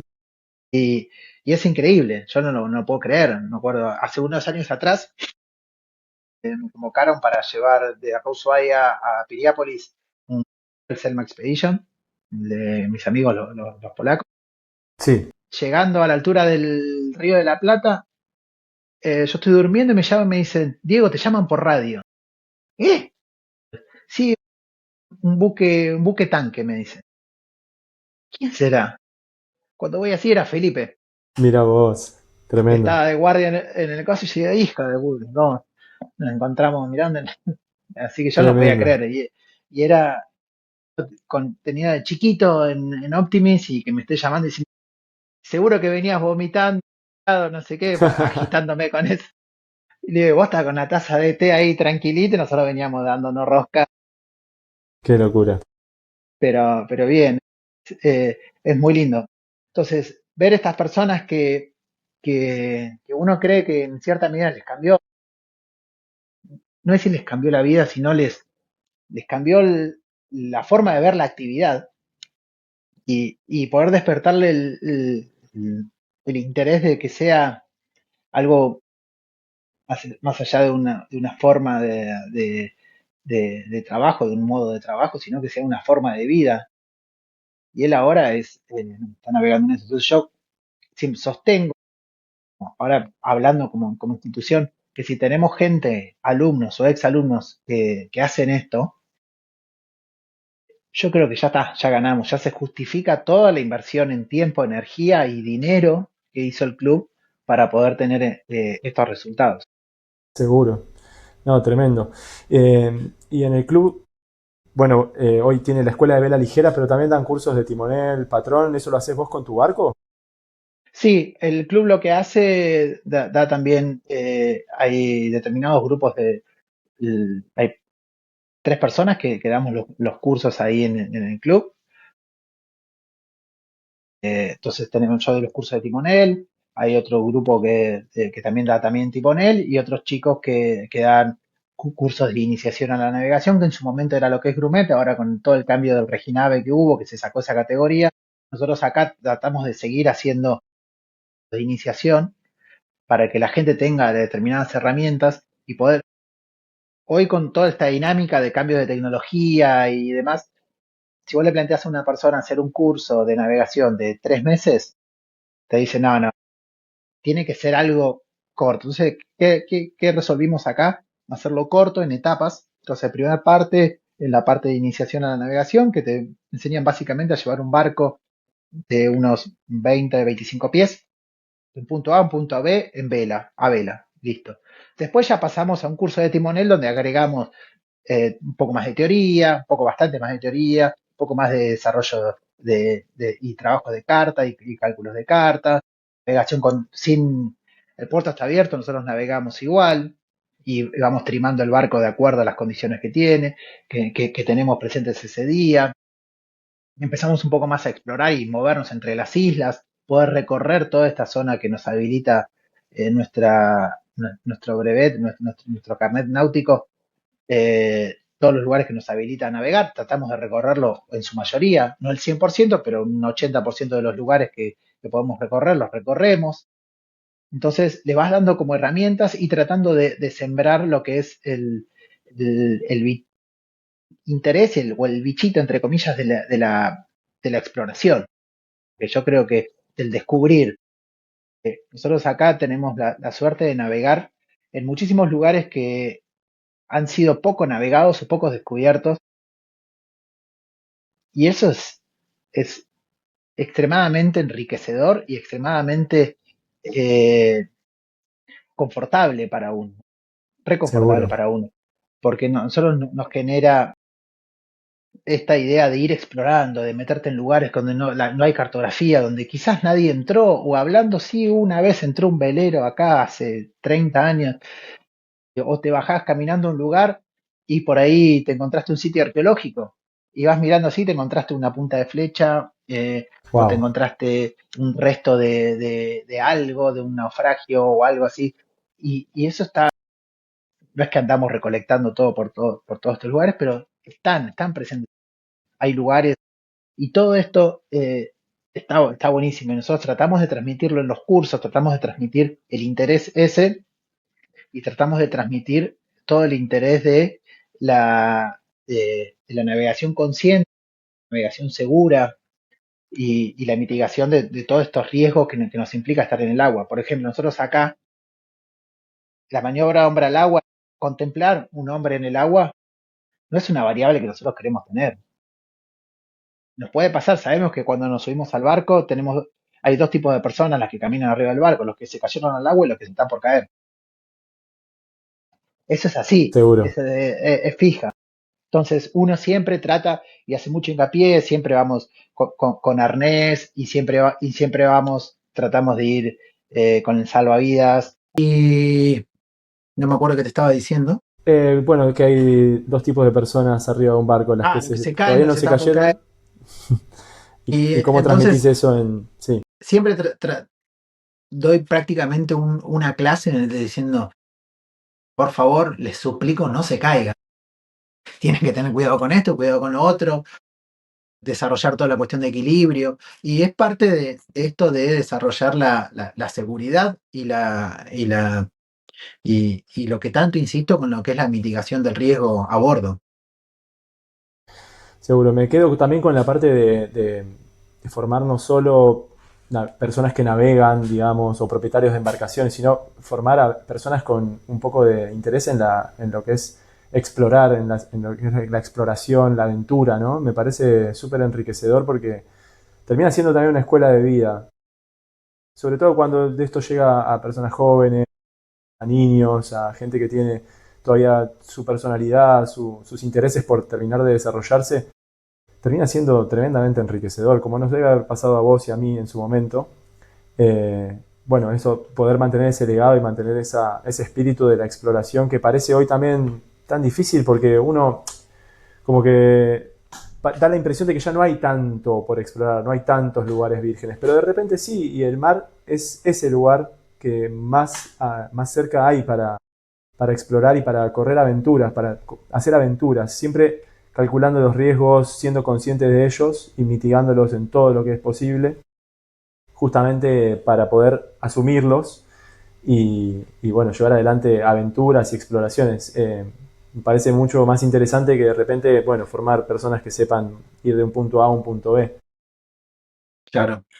Sí, esto también de la exploración y de volver un poco a valorar esas pequeñas cosas que uno en la vida cotidiana, en la aceleración, en la dinámica, que hoy todo es muy, eh, todo es un instante, todo es tan rápido, todo tan dinámico, todo ya, ya, ya, ya, Sí, efímero. que por ejemplo, no sé, poder disfrutar de una buena comida, de todo el proceso de armado de comida, que yo cocino y disfruto más la comida en navegación o a bordo del barco que en mi casa, Seguro. básicamente. Porque uno está ahí y valorás, no sé, desde disfrutar un pan casero que amasaste y te llevó X cantidad de tiempo prepararlo y dejarlo leudar y cocinarlo y todo lo que implica eso, a una rica comida y la importancia que pasa a ser, esto lo deben vivir ustedes mucho, ¿no? Eh, la comida, algo tan Ujú. básico, tan simple como el comer diario, que nosotros a mí me pasa, en el día a día por ahí no le das tanta importancia a todo esto, empezás como pasa a ser el tema de conversación, más cuando, por ejemplo, tenés que esperar, no sé, 3 días en una caleta, te la pasás comiendo, ¿no? Seguro. ¿Y qué comemos hoy? Y buscás la comida que más tiempo te tarde cocinar, así se te pasa el día. Pero bueno, es parte de toda la actividad y sí, poder hacer todo esto de manera consciente y volver un poquito a todo esto, al tiempo de poder dedicarle uno a la lectura también, poder conectarse un poco con toda la parte no tan táctil, no tan pantalla. Yo lo digo esto y después me estoy navegando y en la guardia me paso scrolleando Instagram, ¿no? No, no. Todos tenemos recaídas en algún momento. Ya, y me aparece el cartel, cumpliste tu límite diario, bueno, ignorar, ignorar por hoy. Pero yo creo que eso hay que tratar de no perderlo, hay que tratar de encontrarse y poder contribuir a que esto pase a otras personas. Sí, es valorizar actividades que de repente no tienen la instantaneidad que tienen la mayoría de las actividades que hacemos en tierra, ¿no? Desde, como decías vos, cocinar y comer. Hoy para muchas personas es de repente hacer 4 clics en un celular, te llega la comida a tu casa, implica bajar por el ascensor, agarrar la comida y comerla. Ni más ni menos que Claro, eso, ¿viste? O bueno, adquirir información. Estamos acostumbrados a hoy más que nunca a la instantaneidad de la información con todas las agentes y la inteligencia artificial. Adquirir información a través de un libro se adquiere de otra claro, manera. El impacto que tiene nuestra paciencia, nuestros ejercicios por desarrollarla, ¿no? Y por asimilarla de la manera que más también nos pueda llegar y penetrar a nuestra conciencia, a nuestro conocimiento, a través de la lectura paciente, la contemplación misma, la contemplación de un paisaje en silencio o con un instrumento. No sé si en tu caso con la trompeta o bueno, no lo mencionamos, pero sos trompetista. sí, tengo una trompeta, bueno, dos en ¿A realidad. bordo siempre? No, a bordo no siempre, trato que depende del viaje, pero porque no, imagínate, toco la trompeta a bordo, me matan, me tiran al agua. Me imaginé, por eso te iba Pero a preguntar. trato de jugar un poco con la guitarra y estar, si bien no toco, tengo un par de acordes, pero trato de estar ahí, nada, como decías vos, tratar de conectar y valorar determinadas cuestiones a través de cosas lejos de la tecnología y poder contemplar una charla con amigos o simplemente ponerte a tocar un instrumento, ya sea la Seguro, trompeta. Tocar la trompeta solo es aburrido, ¿no? Porque imagínate un instrumento melódico y con frío y en movimiento no es muy divertido, pero la trompeta por ahí, la guitarra por ahí un poco más divertido. Y seguro. uno se pone a tocar ahí y tratar de estar nada, en el espacio contemplándolo y mirándolo de otra manera. Qué sé yo, estás fondeado en un lugar o navegando, no sé, cruzando el X lugar y estás ahí de una manera muy primitiva prácticamente, ¿no? Sí, Te estás desplazando con el viento, desplazarte en el viento, que es algo que yo siempre digo que es lo más, navegar a vela es lo más artístico que hago porque siempre con la trompeta, yo siempre sostengo que no soy trompetista, sino que tengo una trompeta y toco lo que dice, o intento tocar lo que dice una partitura. Ya toco lo que dice la partitura, sino lo que más o menos intento. Eh, cuando, me- cuando digo, como trompetista soy buen navegante y como navegante soy buen trompetista, mira vos. siempre trato de eso, de poder disfrutarlo así. Y no olvidarme de esto que hablamos hace un rato, de que nosotros estamos acá de paso, Ujú. y no importa cuál es cuál es el destino, ya sabemos todo cuál va a ser el destino, es disfrutar todo esto y por ahí caigo en un cliché muy de moda, esto, ¿no? Disfrutemos el camino, no el destino. Mm, Pero es parte de eso, es parte también de la navegación. Yo trato de disfrutarlo todo y poder, y me siento extremadamente afortunado de poder estar haciendo esto, de poder estar, vivir de esta manera, eh, sentir que juego constantemente, sentir sí, ¿qué te cuando subo al parece? barco soy el Diego que tenía 10 años y estaba ahí armando en su Optimus. Yo me armaba mis expediciones de chiquito en el Pampero, que nos íbamos al otro lado de la bahía con un amigo, con Nico Beltrame, a tomar unos mates y cargábamos el mate, esto, lo otro, y era mi expedición.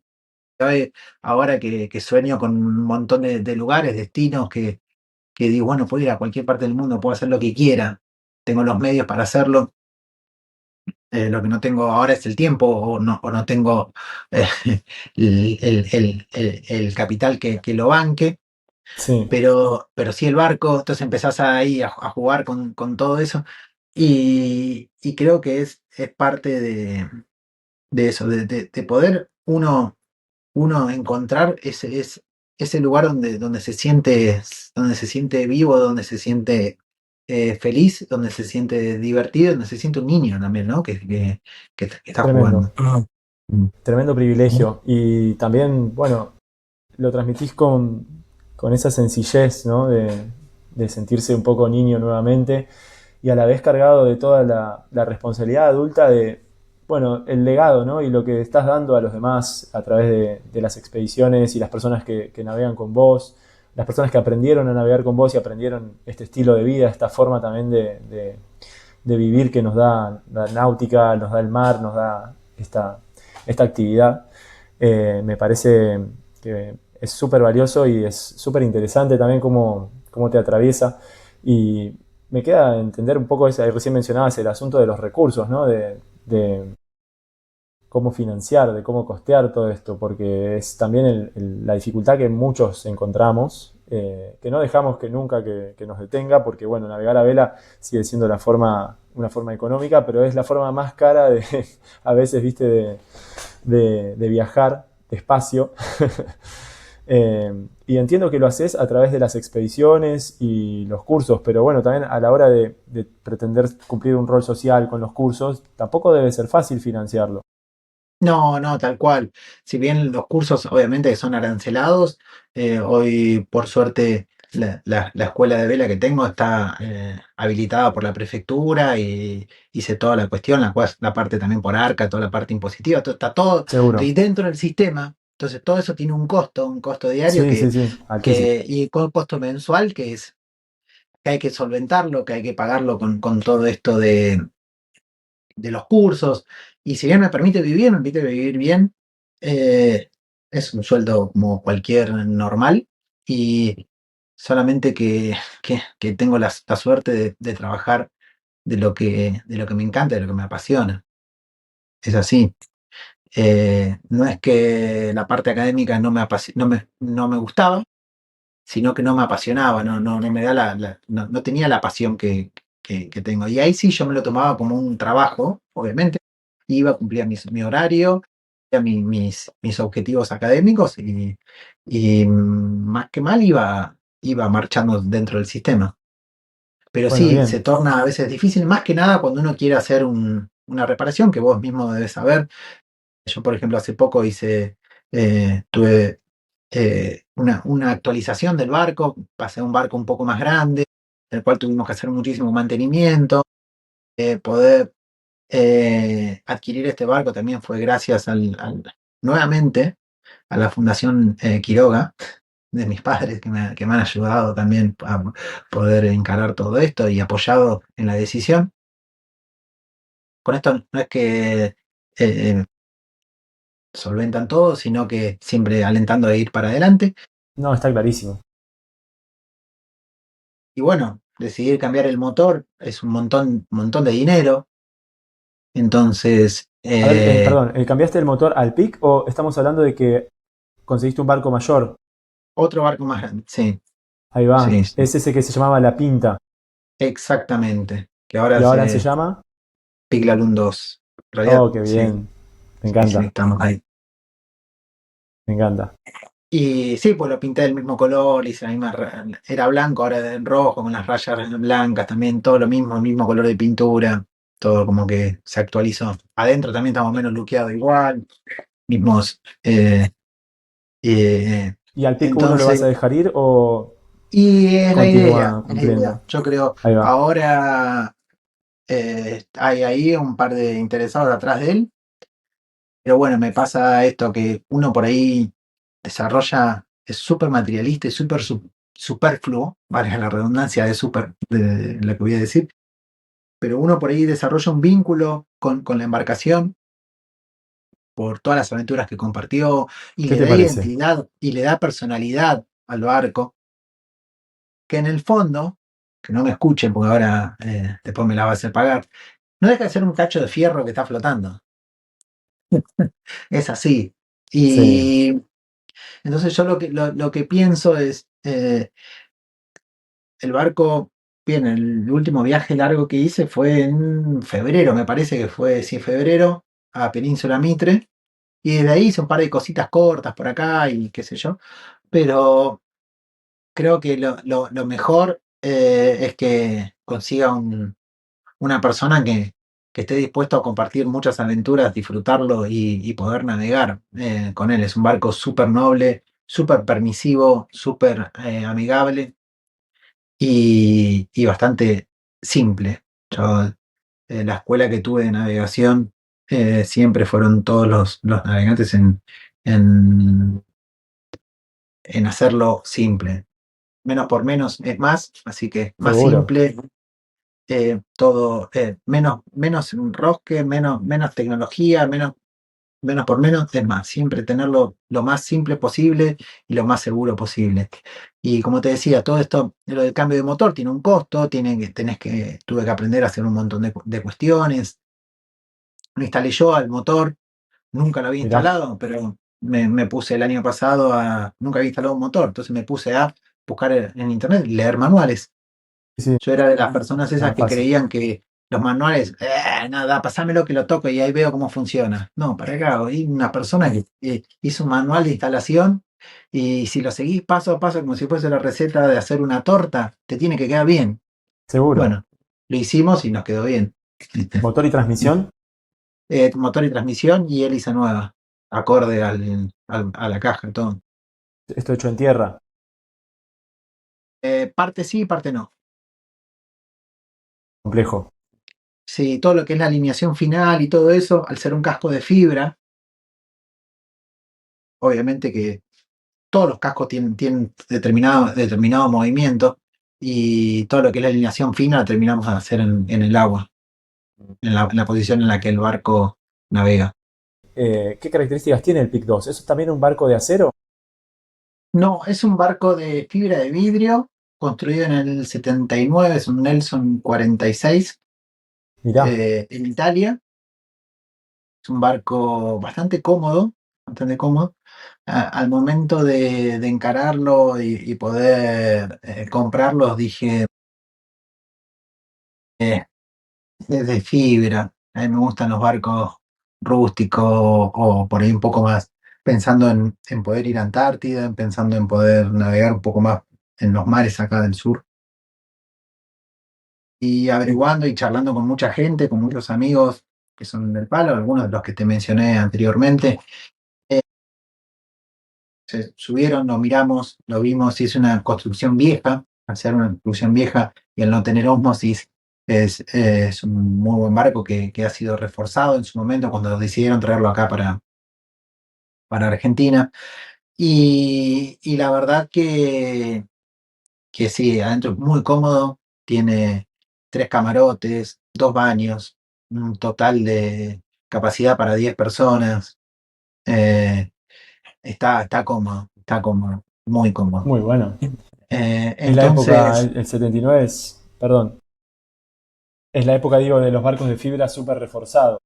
Exactamente, eso fue lo que me dijeron todos. Hicimos un buen trabajo exhaustivo de búsqueda y verificación de que no tenga cuestión de ósmosis, porque como todos sabemos, la ósmosis es difícil de tratarla en climas y en cuestiones ambientales mucho más amenas que acá en Tierra del Fuego. Imagínate acá, tenemos que sacarlo, ponerlo a secar, hacer todo no hay un galpón que lo podamos poner al barco, entonces tenemos que hacer todo un sistema de carpa, es toda una historia que es súper complejo y algo que no iba a poder solucionar en lo Todo un tema. inmediato. Entonces, eso fue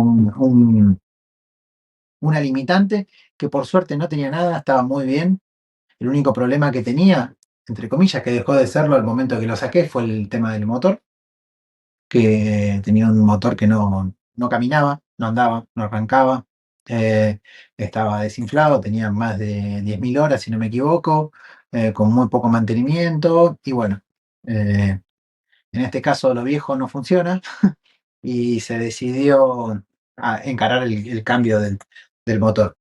Después tienes un aparejo Ketch y bueno, y camina bien, es bastante noble. Hoy, por ejemplo, con el motor nuevo y no pisándolo mucho al motor, hace que más o menos 1.700 vueltas, 1.800, vamos a 7 nudos y medio para adelante.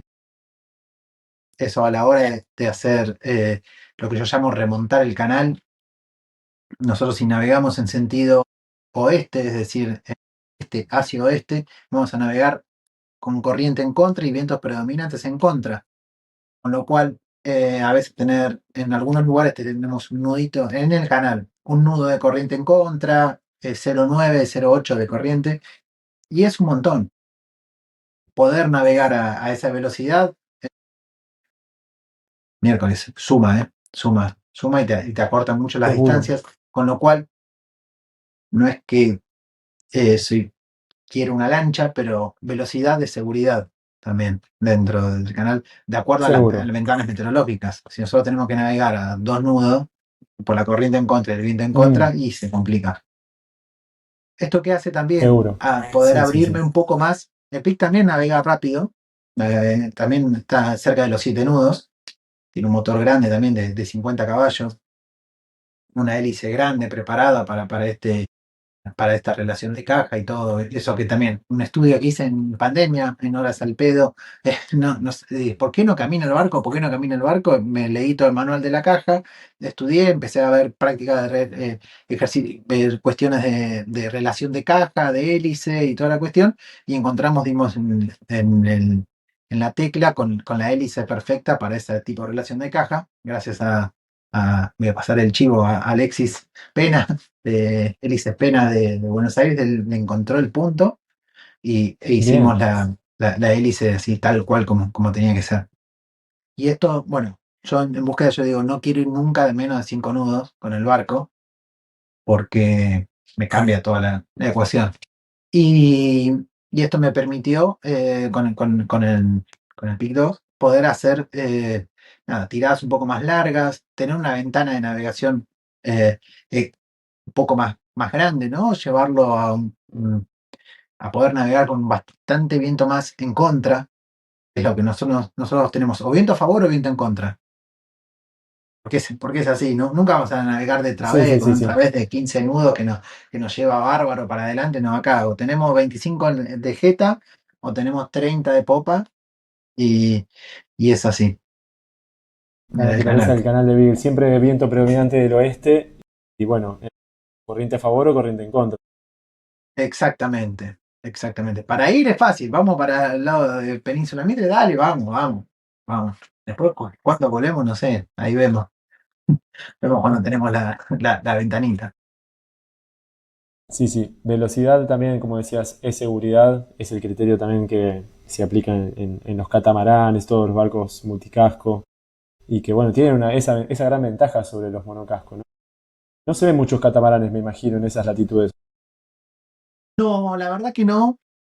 De vez en cuando aparece un catamarán, aparece un trimarán dando vuelta. Ahora apareció uno, creo que era un trimarán. Sí, era un trimarán. Que hicieron como un récord de ir a Antártida, trimarán de carbono, fueron y volvieron en nada, Wow, creo que tardaron 2 días y medio en el Drake. Fue un amigo, John, con wow. ellos. Eran italianos, de nacionalidad italiana, predominante. Habían gente que navegan muy rápido, pero bueno, ir en un catamarán de carbono, Antártida, un hielito que a veces te comes es, upa, es medio border, pero Sí, bueno, la gente le gusta sí, sí, correr me y imagino. asumir determinados riesgos. Seguro. ¿Y el PIC 2 qué es? Porque una velocidad de casco de 7 Tiene nudos es considerable. 14 metros, básicamente, sí, 14 moneditas. Ahí está. Ahí está. Y debe tener, está preparado entonces para navegar en esas latitudes, navegar entre hielo, tiene algún compartimiento estanco en la proa. Sí, tiene compartimiento estanco en la proa y también, bueno, es reforzado. Yo, el plan que quiero hacerle es toda una protección de soldarle todo, soldar no, sí, adosarle toda una protección de inoxidable en la proa, pegado, Mira, para el en la primer roda, contacto, no digamos. para que sea un rompehielo, pero generalmente es muy raro que vayamos rompiendo hielo acá. Capaz que sí, una capita muy finita de 2 milímetros en el agua, pero sí tenés que por Mira, ahí ir empujando hielos y entonces eso te protege. Obviamente que no es lo mismo que ir en un barco de fierro, ya sea de aluminio o de acero naval, porque uno tiene que tener mucho más precauciones porque el hielo por ahí te golpea la fibra y te hace, levanta la pintura y levanta el yelco y vas directamente en la membrana. Obviamente que cuando vamos empujando hielos, no chocándolos, sino empujándolos para poder desplazarnos, vamos siempre a menos de un nudo y a veces eh, hay algunos hielos que realmente los ves, pero hay veces que no los ves, a veces que venís así de repente, ¡pum!, escuchas un hielo. Con el PIC tuve uff, la suerte de poder explorar en un montón de lagos y navegar con mucha tranquilidad, porque cala 1,60 m. El nuevo no cala 2,20 m, entonces hay muchos lugares que no me voy a poder meter. Y entonces empezás a jugar con el equilibrio de tener una ventana más grande de navegación, mayor confort y vida a bordo, que lugares donde te podés meter.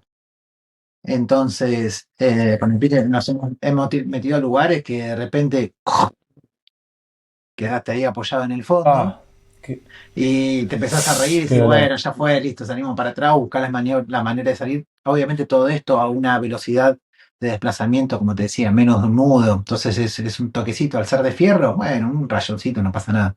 En cambio, al ser de plástico, y no pasa nada, pero pasa. ¿Viste? Seguro. Uno empieza a tener otros recaudos. Otra cosa. ¿Y qué tipo de quilla tiene? Porque ganando 2 metros y pico. No, tiene un quillote que no es quilla corrida, sino que está ahí. Como una Es un barco que espada. también, por ejemplo, comparado con el PIC, no navega mucho. El PIC no navega en contra del viento. Tiene un diseño. Mm, Hace poco me puse en contacto con los dueños,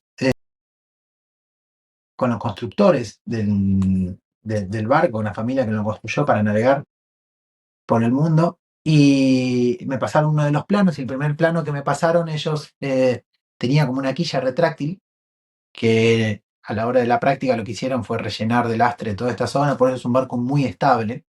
Pero es quilla corti, yo lo llamo quilla corti, entonces navega muy bien de un largo, navega muy bien de través, pero cuando quiero ceñir, voy de costado como los cangrejos. Y me eso imagino. Me es algo que imagino. uno tiene que considerar mucho. En cambio, el 2 no, ese navega mucho más en contra del viento. Yo en lo personal, comparándolos, Me y es horrible imagino. estar siempre comparándolos porque, porque es así, lo veo mucho más marino al PIC 1 que al 2. Lo veo mucho más, un barco más de mar el uno que el 2.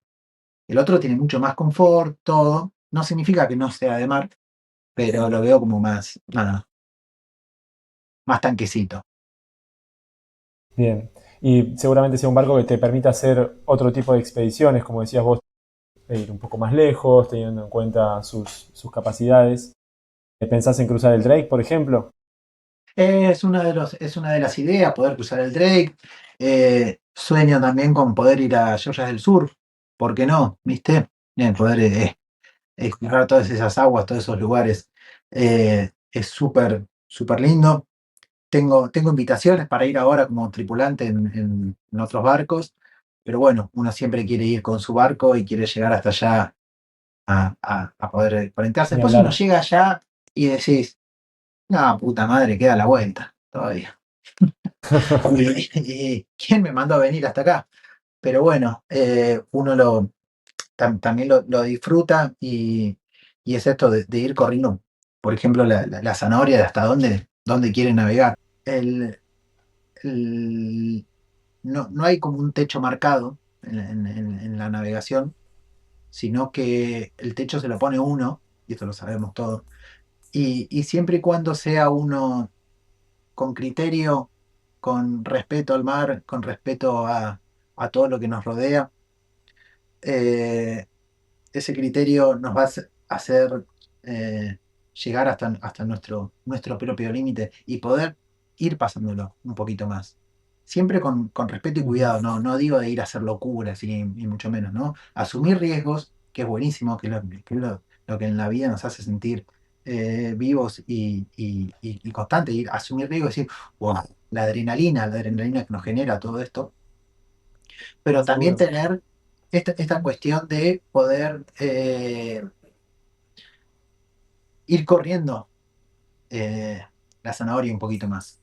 No, menos no. Esto de poder ir evolucionando, ir aprendiendo, ir creciendo, ir navegando con otra gente, eso me parece súper, súper importante y enriquecedor. Que al fin y al cabo es eh, lo que uno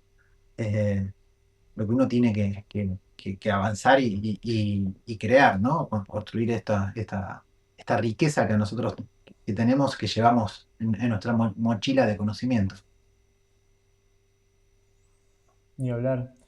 Ni hablar. Y también eso para compartirla, ¿no? Como en el sentido de, bueno, no hacerlo solamente por la actividad de estar empujando y corriendo un poquito nuestra propia zanahoria, sino también siendo generoso y compartiendo con las personas que nos rodean, inspirando algo en los demás, tratando de que, no sé, lo que hacemos no solo tenga una repercusión en uno mismo, que está buena la superación y está bueno el crecimiento ese, pero lo veo en vos y lo veo también en muchas personas que mencionaste antes, como bueno, en el mono y como esto de transmitir y de regalar eh, un poco la posibilidad Sí, de la pasión por la aventura, de la pasión por la exploración, por la navegación también, pero no como actividad vacía, sino como actividad también de que nos reconecta con nuestra propia identidad como personas. Hoy hablamos de esto de volver un poco a algo, vos claro, usaste la palabra primitivo, me parece primitivo pero en el sentido claro, de lo natural, ¿no? De lo que realmente en el fondo nos toca una fibra. Nos toca la fibra que muchas veces tenemos de alguna forma adormecida, me gusta usar la palabra anestesiada, pero es un poco más polémica, pero me siento que es un poco así, ¿viste? Vivimos en un estado de la ciudad, sobre todo en estas grandes ciudades creo, como yo estoy en La Plata ahora, por unos días. Y enseguida se nota, ¿viste? Como la desvinculación total con la naturaleza, la desvinculación total con las actividades que nos hacen sentir más vivos. Y entras en este tren de hacer por hacer y no hacer por dejar algo, por hacer algo lindo, por empujar nuestros límites más allá de lo económico, más allá de estas cosas tan vacías. Eh, bueno, me parece súper interesante y también eso volviendo a las personas que en su momento lo hicieron y dejaron un legado tan grande. Bueno, eh, vos nombraste algunos contemporáneos, o bueno, el mono, que paz descanse, pero algunos antiguos, como, bueno, mencionaste a Georgia, es imposible no nombrar a Shackleton, pero siendo claro, argentino también me gusta nombrar a Piedrabuena, ¿no? Como claro. eh, seguir esos legados. Sí, bueno, Piedra Buena, mismo ni a los estados uno cuando va, hay restos de los naufragios de un montón de barcos y se respira Piedra Buena. Todo lo que es en Península Mitre, se respira lo inhóspito, lo hostil, lo agreste. Y poder transmitir eso, poder uno absorber eso o vivir o palpar eso, tener eso en su entorno y poder, después de haberlo adquirido, transmitirlo, eso me parece único, me parece único, me parece genial. Y vos, Y de alguna forma, esta transmisión, ¿pensás en hacerlo también con estos medios audiovisuales, como estamos haciendo nosotros con Manu? ¿Llevas en general a alguien que documente y que haga la parte de aprovechar la tecnología que tenemos hoy para amplificar el mensaje? no, no, bastante gente, a veces navego con Joe, un amigo que se encarga, bueno, se encarga no, no quiero decir cineasta, pero no, le gusta toda esta parte de documentalista, filmar, armar cosas, y le va muy bien, por suerte, y lo hace muy bien. A veces voy con él, y últimamente voy solo, y la verdad que varios me han dicho, che, ¿por qué no empezás desde, hay, como te decía, hay un montón de lugares, fondeos que uno explora y que por ahí viene alguien y te pregunta y le contás y le mostrás y tengo mis croquis, mis cosas, mis cuadernitos de anotaciones y les voy compartiendo y determinados lugares, pasos, canalcitos, cuestiones así. Y me dice, ¿por qué no escribís un libro?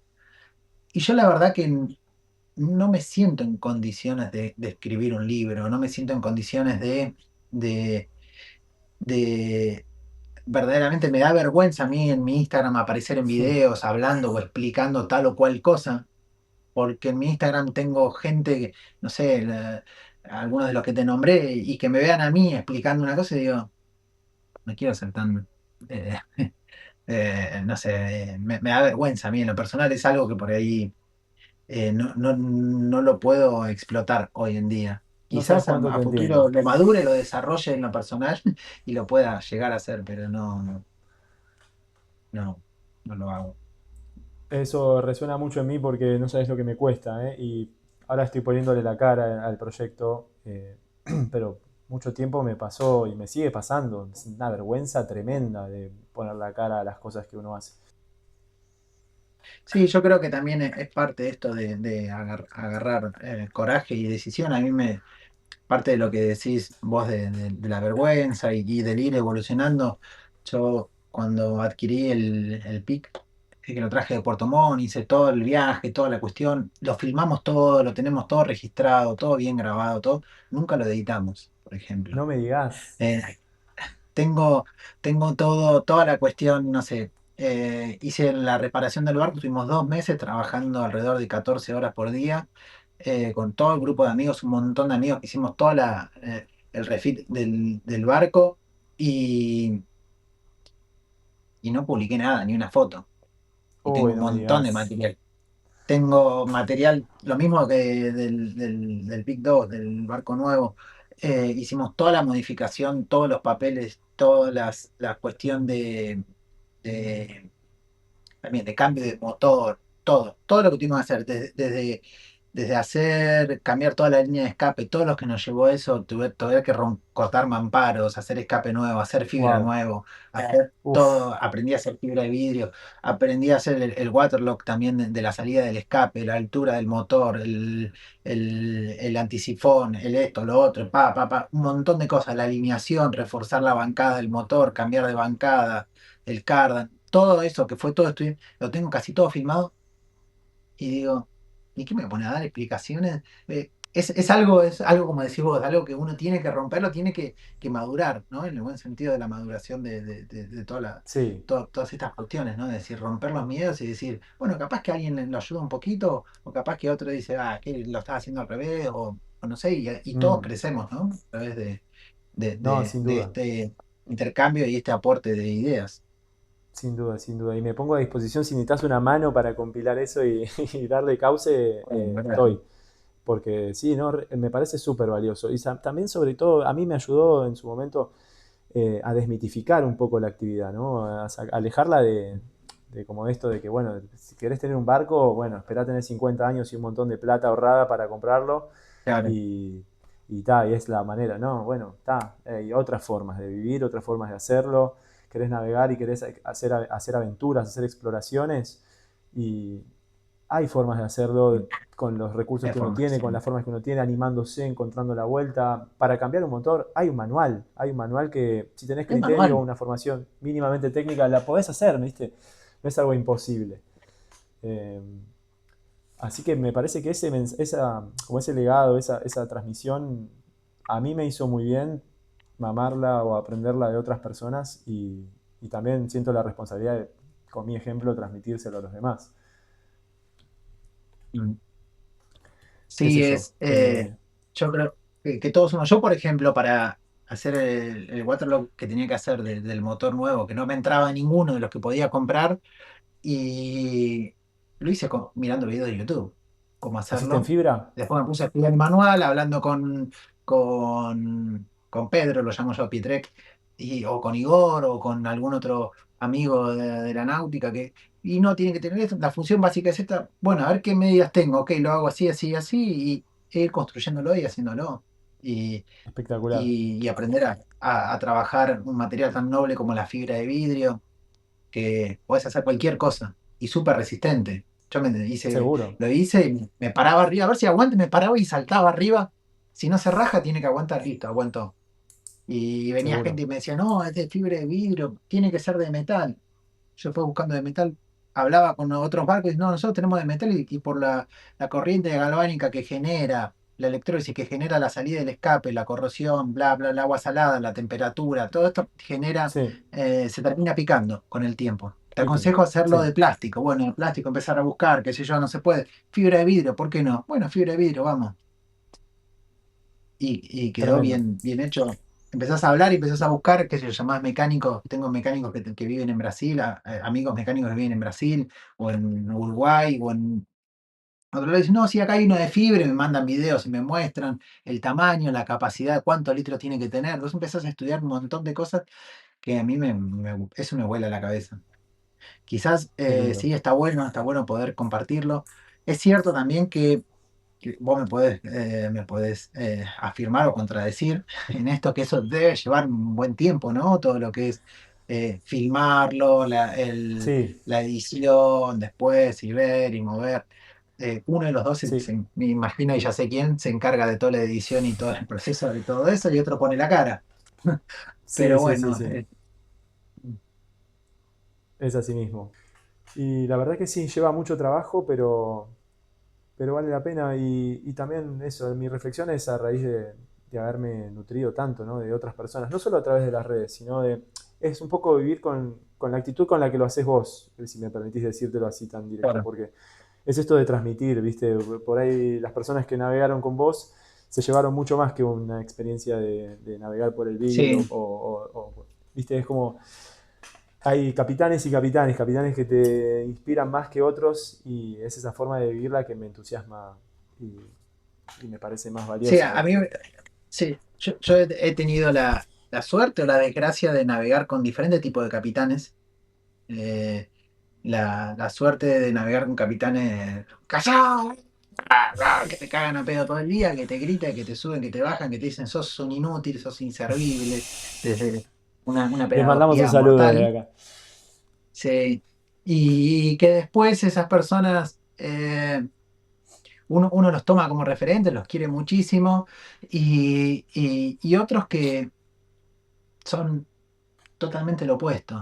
Y me pasó, no sé, esto de una persona que se llama Pietrek de Selma, de estar en el medio del Drake y la gente va haciendo guardia de timón afuera, qué sé yo, y por ahí se comen dos olas de frente, el barco se frena, las velas, pla, pla, golpeándose todas las velas así, y él mira así, tranquilo, deriva, así Deriva un despacito, las poquito. velas por inflar.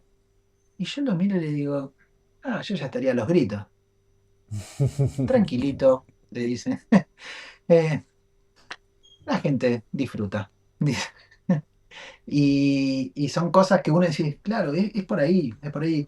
Uno, más allá de que si cumple o no el objetivo y todo eso, con el tiempo yo fui evolucionando. Si yo te muestro los videos estos del primer viaje, que están los fondeos enteros filmados con una GoPro, y me ven a Mm, mí gritar y diciéndole a los chicos diciendo, ¿qué estás remando en Palermo? Remá, por favor, y una puteada, viste, en el lago de Palermo, pero remá. a ahora estar así y decir, bueno, ya va a venir. Y ya va a venir. También, bueno, por ahí es la confianza, la seguridad que uno va adquiriendo con los años, Totalmente, ¿no? Que, también uno empieza a valorar mucho de la gente se va a quedar más con todos los, con todos los que navegás, se va a quedar con una mejor experiencia si uno está tranquilo, tranquilidad igual es igual a seguridad, es igual a totalmente, control. Si vos totalmente. estás nervioso, si vos sos una bola de nervios arriba del barco, si vos sos una máquina de gritar, una máquina de maltratar, ¿quién te va a querer dar una mano? ¿Quién va a querer navegar con vos? Eh, Totalmente, y no es totalmente. el camino, porque no. Entonces, si vos estás tranquilo, obviamente hay por momentos que esto no quita de ser no, está todo bien, hagan lo que quieran. No. Eh, uno tiene que estar ahí en la línea de estar siempre tranquilo, sereno y firme a la vez. Sí, sí, autoridad y Eh, liderazgo. claro, uno, hay capitanes que son jefes y hay capitanes que son líderes, como decís vos, ¿viste? Entonces, tener Mm, eh, el ser líder del barco, ser un capitán líder, lleva mucho trabajo de uno, ¿no? De cómo se comunica con las personas, de cómo desarrolla y qué ambiente crea arriba del barco. Entonces, yo creo que es parte de- de todo esto poder aprender y poder ser lo más humano posible, porque todos tenemos un montón de falencias en todos los ambientes de la vida, que, eh, por ejemplo, cuando estoy arriba del barco y estoy como capitán, yo no soy, no sé, no soy un dios, no soy quien tiene la última palabra. Soy mm, soy quien va a responder muchas preguntas si pasa algo. Es así. seguro. Entonces, tengo que prevenir eso. Entonces, a través de la Mm, prevención, uno a, va a poder llegar a hacer una navegación segura. Pero no quita, totalmente. no voy a ser quien los tenga todos cagando a los gritos y todo eso. Antiguamente, no antiguamente, Totalmente. pero un par de añitos atrás, era bastante gruñón, era bastante. Esto se amarra de tal manera, esto se pone así, porque. Y ahora sirve, sí, bueno, volver arriba. Qué buena esa experiencia de también ir encontrando el estilo propio de conducir, de liderar, ¿no? De capitanear y de transmitir de la mejor manera todo esto que vivimos, toda esta posibilidad de explorar, de navegar y de vivir aventuras que nos da la navegación a vela. Diego, me parece también que de alguna forma es un trabajo interno, así como es este, el de amigarse con la obra y amigarse con la transmisión de todo esto de las maneras que a uno le sienta cómodo. Si de repente no Claro. es por un libro y no es por lo audiovisual, puede funcionar bárbaro también. Si es dando charlas o más entrevistas como la que me estás dando a mí y eternamente agradecido por eso, bueno, pero encontrar tu manera y amigarse con que de repente no va a salir todo perfecto. Quizás lo ves dentro de un año o lo escuchás o lees tu libro dentro de un año y no te va a gustar algo o todo o alguna parte. Pero bueno, amigarse con producir y ser también una persona que encuentra la manera de regalar a los demás esta experiencia y ser una inspiración. Bueno, te agradezco mucho esto y el espacio también poder nada, transmitir esto de que es como este empujoncito para decir, che, animate, no es imposible, hay que poner la caripela, nada más. Pero Seguro, bueno, eh, es cuestión, como decís vos, de animarse y ver qué pasa, romper un poquito los miedos los miedos de vergüenza, ¿no? De- mm, a mí me pasa que acá, por ejemplo, en el muelle, en el muelle del club interactúa con gente que tiene, no sé, 3 vueltas al mundo, 4 vueltas al mundo. Y entonces decís, yo, que hable él, ¿viste? Es así, a mí me pasa también lo totalmente. mismo en el ambiente de la música. A mí me da vergüenza escucharme, ¿viste? Tocar y tengo la suerte de participar en bandas que suenan extremadamente bien y me encanta y poder tocar con músicos que admiro, ya sea de acá de Ushuaia, y he podido compartir música bueno, con Nico, ¿viste? Con Nico Sorín, y yo me moría de Sí, vergüenza, por ejemplo, y él mismo me decía, animate, animate. Bueno, yo no me muero de vergüenza en agarrar el timón y salir a navegar y que vos me digas orzá de derivá o cazá filá y poner las velas y llevar el barco. Y ujú, bueno, toquemos, ¿viste? Toquemos. Todo eso seguro. es un, es como parte de esas trabas que uno se pone en la cabeza, ¿no? Que hay que ir Toda avanzando y producción rompiéndolas. artística tiene, toda producción artística tiene esa metáfora muy, muy clara, o ese paralelismo en realidad muy claro con esto que estábamos hablando, ¿no? De animarse y soltarse y decir, bueno, creo en lo que hago con mucha humildad y lo regalo a los demás, porque para eso es el arte y bueno, vemos qué pasa.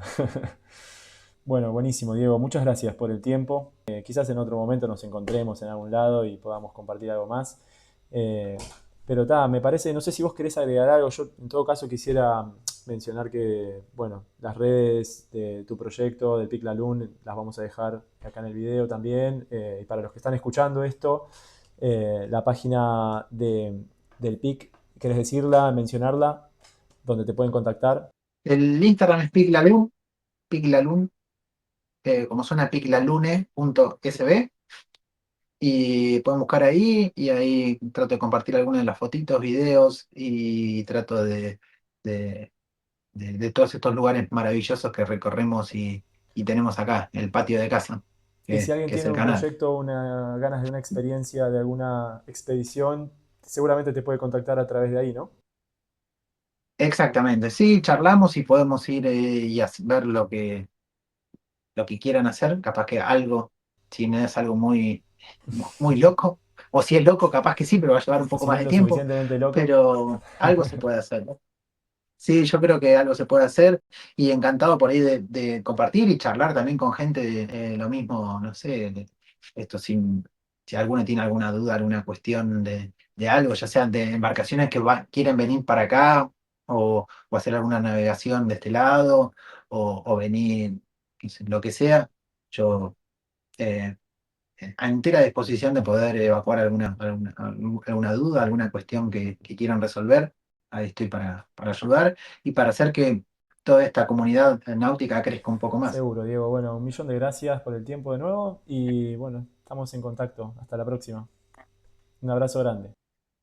Bueno, muchas gracias a ustedes y espero cruzarlos en algún puerto y por qué no compartir alguna Seguro que así será. navegación. Ya sea ustedes ahora están en La Paloma, ¿no? Tienen Sí, el barco allá y si no, bueno, por acá. seguro.